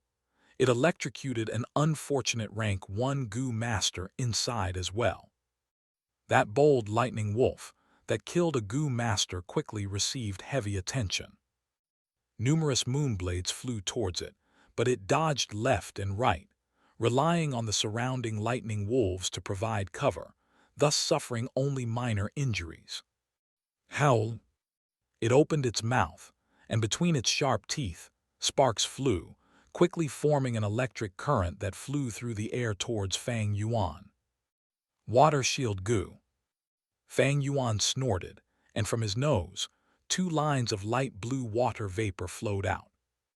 The water vapor expanded, forming a water ball shield protecting him. The lightning current hit the water shield and caused it to shake, almost breaking. Munglo Gu. Fang Yuan kept the water shield, and from his wrist, 3 moonblades shot out. The moonblade's angle was tricky. The bold lightning wolf dodged the first, but its right front leg was hit by the second, causing its movement to slow down, and the third hit its head, causing a severe injury that crushed its left eye. It cried out in pain, but other Gu masters saw the opportunity and quickly, a flurry of moonblades enveloped it. Pew pew pew. This bold lightning wolf was instantly pelted, its body bathed in blood, and injuries were so deep its bones could be seen. Its body shook a little before collapsing completely. The surrounding wolf packs went into a panic, like ripples in a pond. But at this point, there were 3 frenzied lightning wolves behind holding the fort, and the wolf packs only went into chaos for a while before raising their claws and attacking the village walls again. Fang Yuan shot a few more moonblades out before getting down the wooden ladder. With just this, his deep red primeval essence had already gone below half, needing replenishment. Seeing him coming down, A rank 2 Gu master quickly replaced his position and ascended the wooden ladder. Normally, Gu masters that had long-range attacks would ascend the wooden ladder or gather at the tower building's roof. Their emphasis was on the bold lightning wolf, as its threat was greater than any ordinary lightning wolf. Some bold lightning wolf had a Gu worm that assisted with jumping in their bodies, allowing them to leap into the village. Fang Yuan walked down the ladder and continued towards the back. Surrounding him, there was people walking around, similar to him, those that had expended their primeval essence and were recovering. Another group of Gu masters replaced their positions and entered the battlefield, providing their strength towards defending the clan. This was a battlefield. Strength below rank 2 peak stage was meager. Only rank 3 Gu masters were the important pillars, able to control the situation. Fang Yuan came to a bamboo building. This was a modified building and was heavily reinforced. He squeezed his way in, where many Gu masters were sitting inside, holding primeval stones and recovering their primeval essence. Some healing Gu masters moved among the crowd. Some squatted on the ground, some bandaged injured Gu masters, and the first aid kits were placed at the side. Fang Yuan found a spot to sit down, and a healing Gu master immediately came over. He shook his head towards her, and she understood, approaching another Gu master instead. Such a rotational strategy, all the way till 10 o'clock at night. Fang Yuan had already entered battle 5 times. But the lightning wolf packs did not seem to reduce. In fact, they could see even more wolf packs, hurriedly arriving upon hearing the frenzied lightning wolf's call. "It seems this wolf tide will sustain through the night," said a clan elder who stared outside the village, his face full of worry. At night, Gu masters' vision was poorer, but on the other hand, the lightning wolves had superior vision and were unaffected by the darkness. "This is only the second wolf tide this year, and it is already so intense. The situation is not optimistic," another clan elder sighed. Gu Yue Yaojai's face was sullen. She was the Medicine Hall clan elder, leading the healing Gu masters. First-hand injury reports would be sent to her. On that thin piece of bamboo paper, it recorded the injuries and deaths of the day. Yao Jai held it in her hands, feeling solemn. The death toll was far greater than previous years. But she understood, this was not due to the decline of quality of Gu masters, but because the wolf numbers were too great and too ferocious. 9-leaf vitality grass housed the acquisition. Seeing the blood-red sun setting, Yao Jai sighed, asking faintly. Her subordinate quickly reported. 3 people had not given up theirs yet, and Fang Yuan was among them. Yao Jai listened and snorted, then asked, "Where is Yao Le?" "Miss Yao Le is near the east door, leading the healing team. I've advised her many times, but she refuses to stay at the back, insisting on going to the front lines to battle." Saying so, he kneeled down in horror. Yao Jai thought for a while before nodding, waving her hand to send off the subordinate. Near to her granddaughter, there was a clan elder. Xing Jiao Man and the gang were also there, fighting at the village walls. It could be said that the front lines was the safest place. Although Yao Jai doted on her granddaughter, she supported her courage as well. The ones in power have their considerations. These experiences will become Gu Yue Yao Le's political advantage when she inherits the medicine hall. The golden full moon hung in the sky, the drifting clouds casting a gloomy shade. There were desperate battles going on outside the village, and the bright moonlight was great news to the Gu masters in the dark night. Wolf corpses piled up in the traps and were already reaching the midpoint of the wall. This gave a good platform to move on for the charging lightning wolves. Some ordinary lightning wolves jumped, clawed, and even directly leaped across the wall. However, these lightning wolves usually fell or staggered due to the height disparity, and were immediately disposed of by the standby Gu masters. At this time, Fang Yuan was standing on top of a tower, along with many other Gu masters. They were endlessly throwing out moonblades and other attacks at the wolf packs. In the whole battlefield, these towers were the most important source of damage. The combination of the Gu masters and the towers had eliminated a large number of bold lightning wolves. Kill, kill, kill. Annihilate these wolves. Nana, I will take revenge for you. Persevere just a bit more. The clan's safety lies in our hands. The surroundings were a cacophony of noises. Some people were madly screaming, some were shouting revenge, some were shouting in pain, and some were shouting slogans. Fang Yuan indifferently stood there, his hand tossing out moonblades occasionally while continuing to observe the battlefield. Although there was a bright moon, the visibility couldn't be compared to daytime after all. The three frenzied lightning wolves were at the rear, unmoving, their figures indistinct. As long as they were unharmed, the lightning wolves were just cannon fodders, and even bold lightning wolves were only high-level sacrifices. Suddenly, a frenzied lightning wolf unhurriedly took a step forward. It opened its large mouth and threw a thunderball. Rank 3 Thunderclap Gu. This thunderball was not big. It was only the size of a millstone. However, a large amount of eerie blue electricity was condensed in it, and its speed was strangely fast. Almost immediately, the thunderball fiercely collided with the tower Fang Yuan was on. The progress of the fierce battle had been in a deadlock.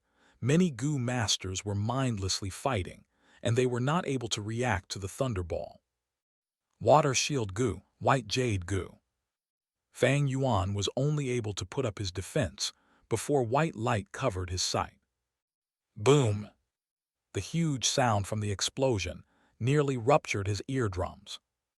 A formless force erupted out from the explosion and sent him flying.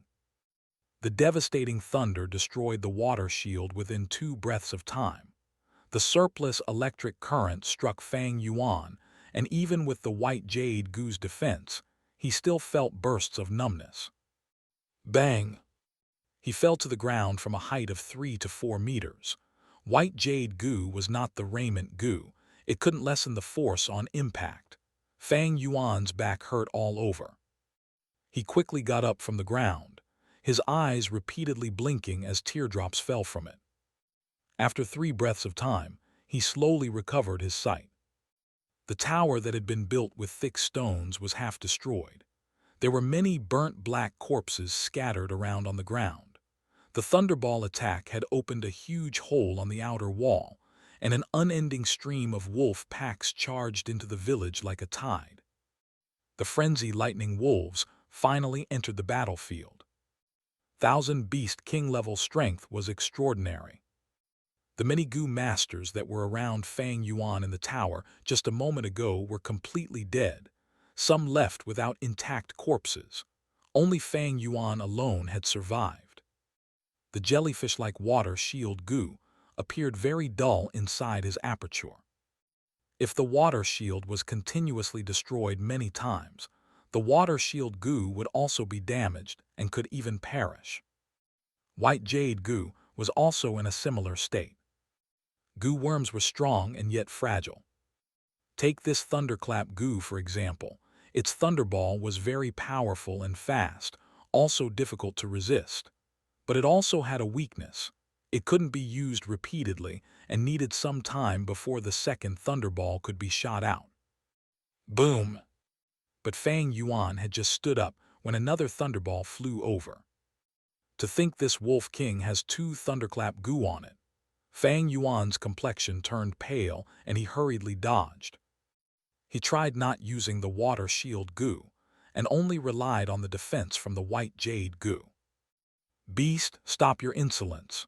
At this critical timing, a figure appeared in midair, golden light bursting out from the figure as he resisted this thunderball. The elders had made their moves. However, one elder was still not enough. Soon, the elder was joined with 2 other elders. A frenzied lightning wolf needed at least 3 groups with great teamwork to join hands. or at least 3 rank 3 Gu masters to face it.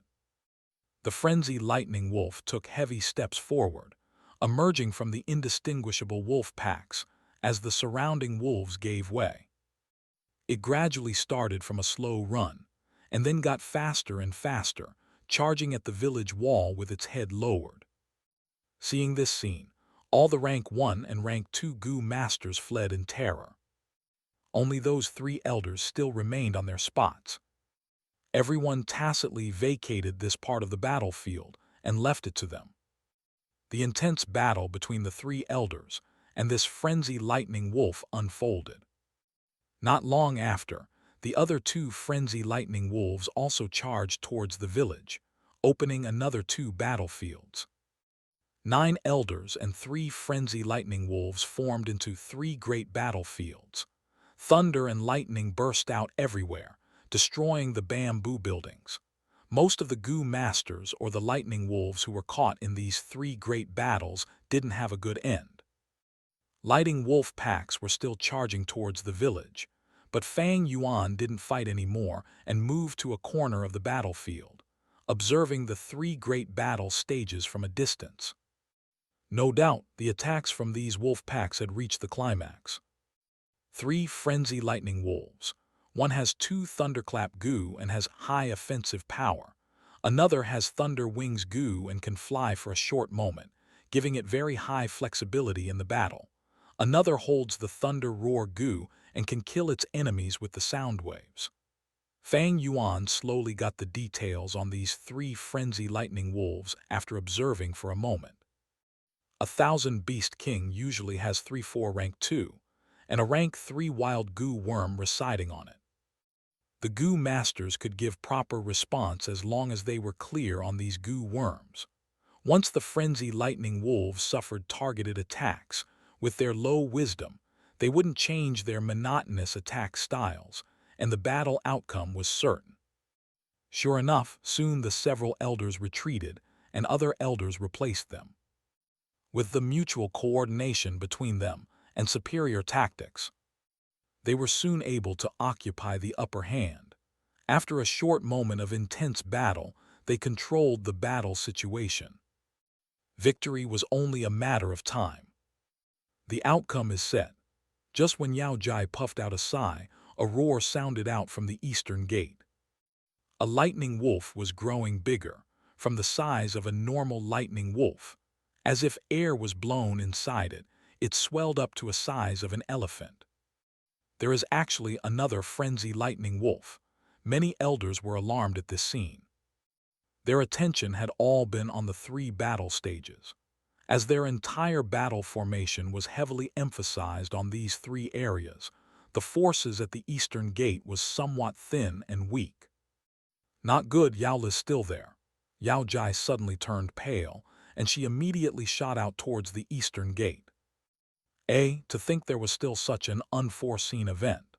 This frenzy lightning wolf should have a rank 3 or a restraint Gu. It used this disguise to mix in with the lightning wolf packs and deceive the Gu masters at the eastern gate. Fang Yuan observed carefully. The situation at the eastern gate was far from good. A frenzy lightning wolf suddenly appeared and directly smashed the eastern gate, creating a huge hole. Countless lightning wolves flocked behind the bold lightning wolves, howling savagely as they charged into the village. Gu Yue Yaola was numb with fear as she saw the lightning wolf packs charging in like a tide. Fortunately, she had veterans like Xing Jiao Man beside her. At this critical timing, Xing Jiao Man took it upon herself to control the scene and ordered, "Quick, close the doors and the windows. We need to defend this place till the reinforcements arrive, and only then will we have a fighting chance." She had just finished speaking when bang! The roof of the bamboo building collapsed under the attack of the frenzy lightning wolf. Gu Yue Yaola screamed. The abrupt twist in events had caused her to lose her composure. She was after all too young and only had rank 1 cultivation. She had stubbornly stayed here because she felt safe and had never thought she would fall into such a dangerous state. "Brute beast, stop at once!" Gu Yue Yao Jai shouted while frantically running. She helplessly looked as the frenzied lightning wolf rammed into the bamboo building. Her beloved granddaughter was in a dangerous situation, but even though she had the power, she couldn't help her because it was beyond her reach. At this dangerous moment, it was again Xing Jiao Man who stepped forward. She willed in her mind, and her remaining brown bear charged towards the frenzied lightning wolf with a roar. The frenzied lightning wolf swatted with its right paw, sending this 400-kilogram brown bear flying. It opened its mouth and bit the brown bear's head to pieces. How could an ordinary wild beast resist 1,000 beast king-level strength? Xing Jiao Man took this time, when the frenzied lightning wolf was tangled up with the brown bear, to rush out with Gu Yue Yaola in tow, managing to pull apart a small distance. The frenzied lightning wolf roared. It naturally wasn't willing to see its prey run away like this. It leapt and crossed 12 meters at once, landing in front of Xing Jiao Man. Suddenly seeing this frenzied lightning wolf appear in front of her, Gu Yue Yaola's legs went soft. Xing Jiao Man dragged her but didn't dare to rush forward recklessly. She could only change her direction and run towards the outside of the village. The frenzied lightning wolf was just about to pounce on them when Gu Yue Yaojai arrived and threw a light purple moonblade at the wolf's back. The moonblade quietly changed into a ball of miasma and bore into the frenzied lightning wolf's nose. The frenzied lightning wolf immediately coughed twice. It was poisoned. This was the rank 3 moon poison goo. The frenzied lightning wolf was furious, and it raised its head and roared. Its fierce roar formed into an invisible force and smashed into the surroundings. Thunder Roar Goo used the vibration of the sound waves to kill, but this was not Thunder Roar Goo. It was the sound wave goo which formed invisible pushing force. Xing Jiao Man and Gu Yue Yaola were sent flying into different directions by this pushing force. Xing Jiao Man struck a bamboo building. No more movements could be seen from her, whereas Gu Yue Yaola was sent flying past the broken eastern gate and out of the village. The fall stunned her, and as she tried getting up, she saw a lightning wolf opening its bloody mouth and trying to bite her. Ah! She gave a shrill scream, and at this critical juncture, a moonblade flew over and killed this lightning wolf. She hurriedly stood up and saw the benefactor who saved her. He was a young male goo master. The lower half of his body had been buried under the collapsed wall. The male goo master vaguely smiled at her with his blood-drenched face. The next moment, his throat was ripped open by the swarming lightning wolves. Tears flew down Gu Yue Yaola's face, and she cried as she ran. This part of the battlefield was extremely chaotic. Because of Gu Yue Yaola's identity and background, there were Gu masters who helped her out from time to time, but they were powerless to even protect themselves, much less help her out of this predicament. Gu Yue Yaojai was also tangled up with the frenzied lightning wolf and couldn't attend to her. Gu Yue Yaola was perplexed and fully at a loss within. There were only the images of claws and teeth of the lightning wolves in front of her. In her frantic state, she suddenly heard a voice speak, "Move a step back." She subconsciously followed the voice, and was able to luckily avoid a lightning wolf's bite. "Roll to the right," that voice came again. Yaola's consciousness was still blank, but her body had already made the move. There was a snapping sound of a wolf's mouth. She had escaped the bite by a hair's breadth. The voice arrived unceasingly, and the young girl meticulously followed them. There were mistakes made sometimes, but at those times, a moonblade would fly over from seemingly nowhere and get her out of the trouble. Only when there were no more lightning wolves around her did Yaola discover that she was already safe. It was only when she had unconsciously drifted far away from the village and was in a remote forest. A human figure appeared in front of her. Her eyes immediately opened wide. "Gu Yue Fang Yuan, you were the one who helped me."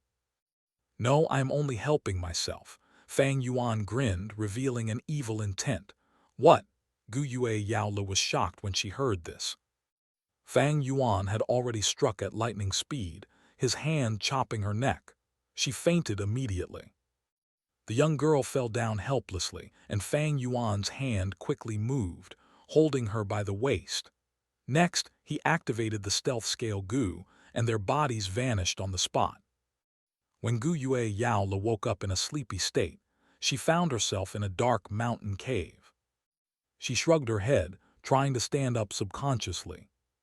But she soon found out that her arms were tied behind her back, the rope looped around her neck. She was tied tightly on a large rock. All the goo worms on her body had been plundered away by Fang Yuan, refined and turned into his. She was merely a 15-year-old young girl. With that frail body, how could she break free from that thick ropes wrapped a few times around the rock, even tied with knots? Being trapped in this remote and unfamiliar place, the young girl started to feel frightened. She thought about the moment before she had fainted. Even the most naive person would also know that Fang Yuan was going to do something bad to her. But how would Fang Yuan deal with me? What is he planning to do? Is it because I complained about him to Grandma, thus he is taking revenge? The young girl was tied helplessly, but her thoughts quickly flipped like pages of a book. The more she thought, the more frightened she got, and she started sobbing uncontrollably. "Grandma, where are you? Quickly come and save me." As she cried, she felt an intense fear and loneliness. Fang Yuan was nowhere to be seen, and the cave was filled with her cries. Is Fang Yuan planning to trap me here for 7, 8 days and make me suffer in hunger so I will never speak ill of him again? After crying for a while, Gu Yue Yaola thought of a possibility. Too evil. Fang Yuan, I will never forgive you. She gritted her teeth as her impression of Fang Yuan, which was bad from the start, fell into negatives. Since her birth, Gu Yue Yaola had not hated a person so much. At this moment, footsteps were heard. Soon, Fang Yuan's silhouette was seen emerging from the shadows. "Fang Yuan, what do you want? Let go of me now. Otherwise my grandma will deal with you." Seeing Fang Yuan, Gu Yue Yaola struggled intensely. Her slim legs stomping on the ground like a small deer that fell into a trap. "You sure are lively," Fang Yuan coldly snorted. Gu Yue Yaola was about to open her mouth and continue crying in a rage, but she soon saw a large bear moving behind Fang Yuan. "Be bear," her widened eyes showed shock as she stuttered. Fang Yuan laughed coldly, stretching out his hand and caressing the bear's black fur, his voice filled with coldness that flowed in the cave like ominous winds. Because of the wolf tide, it was not easy to find such a wild bear. It took me lots of time and effort to find it. Gu Yue Yaola reacted instantly. Her quick-witted thoughts soon remembered that Fang Yuan had once taken a bear enslavement Gu from Xingjiao Man. "So that's it." She laughed coldly and was about to speak, but Fang Yuan suddenly squatted in front of her.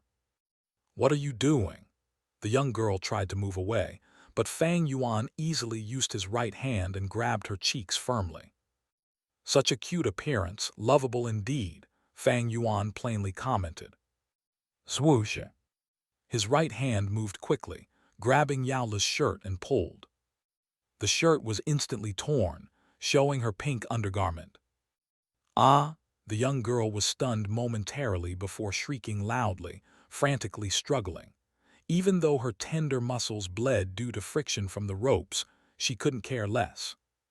Fang Yuan laughed coldly, continuing to pull and tear her clothing apart. Rip.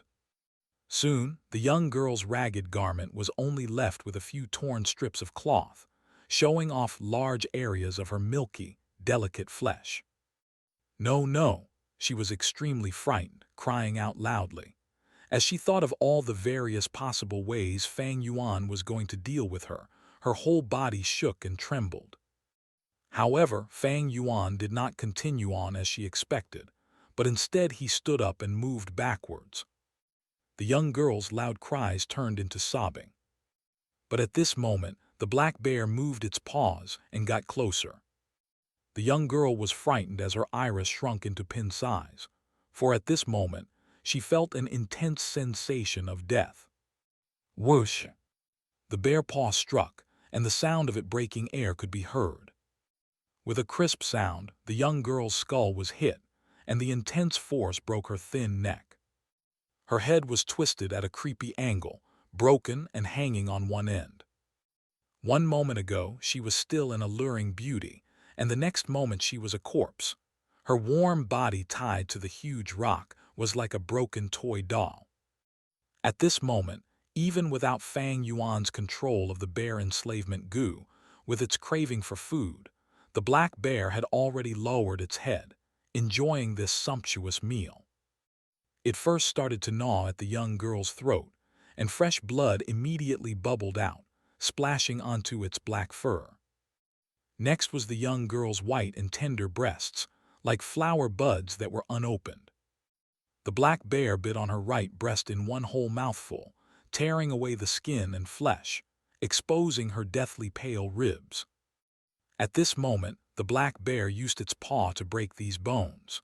The young girl's internal organs were crushed, and immediately blood poured out endlessly. Without the skeleton's interference, the black bear placed its mouth further into the girl's body. It nipped at the girl's heart that was still beating, then proceeded to swallow it in one mouthful. The heart passed through its throat and into the stomach, and this bear that had to hide around and couldn't eat due to the wolf tide, howled out in satisfaction. After another cry, it lowered its head again and started to consume her internal organs wantonly. Chomp, chomp, chomp. The black bear's mouth opened and chewed, large amounts of blood gushing out from its mouth, issuing a watery sound. After a good while, the black bear finally moved its head out. The young girl's chest was already empty, the immense injury extending to her stomach. But towards the shining, white intestines, the bear did not seem to have much interest. It started to focus on the young girl's white, slim legs. The girl's jade-like fingers were all bitten away by the black bear at once, and with a few rounds of chewing, the fingers were swallowed with a crisp sound. The girl's thighs were also a delicacy. The tender skin and flesh of her thighs emitted a virgin fragrance. When the bear had finished, all that was left was the white leg bones. Among the swaying movements, the girl's skull finally dropped onto the ground. To be honest, she did have a cute appearance. Those black, lustrous eyes with a round nose slightly pointing up, and her skin blushing like peach blossoms, with a small mouth and 2 rows of white, clean teeth. But now her face had lost the color of blood, her skin turning deathly pale. Her fine black hair was left hanging, covering half of her face with those pair of eyes staring wide open, filled with fear and anger. A death full of grievance. Note, the following is religious text that may make no sense to most, but read it with a pinch of salt. Fang Yuan folded his arms as he observed Gu Yue Yaola's expression, thinking of a Buddhist saying on earth, without a sense of self, without a sense of person, to be detached of all living things, detached of the sense of time. Void is the red skull and white bones, skin and flesh. I am namely myself without individuality, breaking the sense of self, realizing that one is common and ordinary. Without a sense of self means everyone is equal, there is no difference. Man is humanity, no longer treating humans as a superior race and demeaning other living beings. Without a sense of person means that the world is equal, there is no difference. Living things refers to all life, no longer recognizing life as superior and thinking that non-living beings like rocks and water have cognition. This is detached of all living things, which means all in the world is equal, there is no difference. Any object or creature has their respective lifespan, and detached of the sense of time, namely means, regardless of whether it exists or not, they are all equal without difference. No matter how beautiful the guy or girl, they eventually turn into a skeleton. Bones, skin, and flesh are one, but people favored skin and flesh while fearing bones. This is being fixated on appearance, not recognizing that all is equal. This Buddhist term is calling for humans to break through all forms, seeing the truth. Beauty is superficial and people, me, the world and time is all superficial. If one goes past the superficial aspect, they would see Buddha.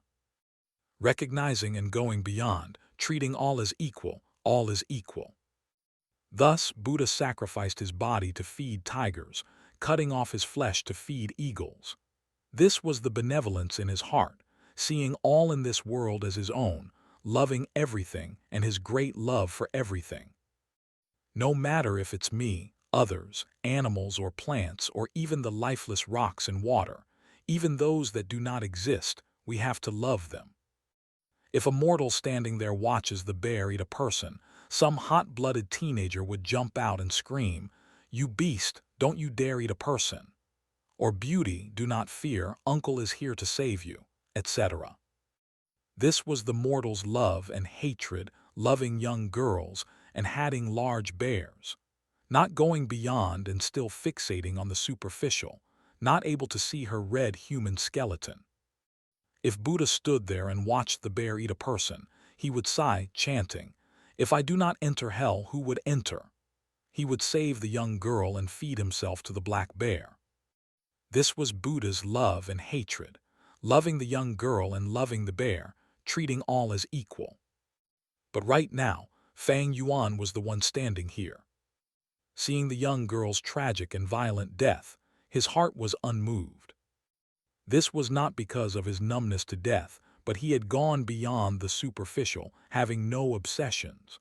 Without a sense of self, without a sense of person, to be detached of all living things, detached of the sense of time. Seeing all living things as equal, the world is equal. Thus, the girl's death is no different from a fox or a tree's death. But to a mere mortal, the girl's death would trigger their anger, hatred, and pity. If it was the girl eating the bear, they would not feel anything. If an old lady was eaten, the pity in their hearts would be greatly reduced. If it was a villain, a murderer getting eaten, they would clap their hands in joy, praising. In actuality, all beings are equal, and heaven and earth is just. Nature is fair, disregarding love or hate. It is emotionless and never gives differential treatment. Rule of the strong, victor takes all. The disappearance of a life form towards the entire natural realm and the infinite cosmos, to the long river of history. What does it amount to? Death means death, who can choose not to die. What talk about a girl, bear, ant, fox, tree, old lady, murderer, they are all lowly, humble mongrels. Only by recognizing this and going beyond the superficial, arriving at the truth, does one gain divinity. This divinity, taking a step towards the light, it becomes Buddha. If it takes a step towards the darkness, it becomes a demon. Demonic nature,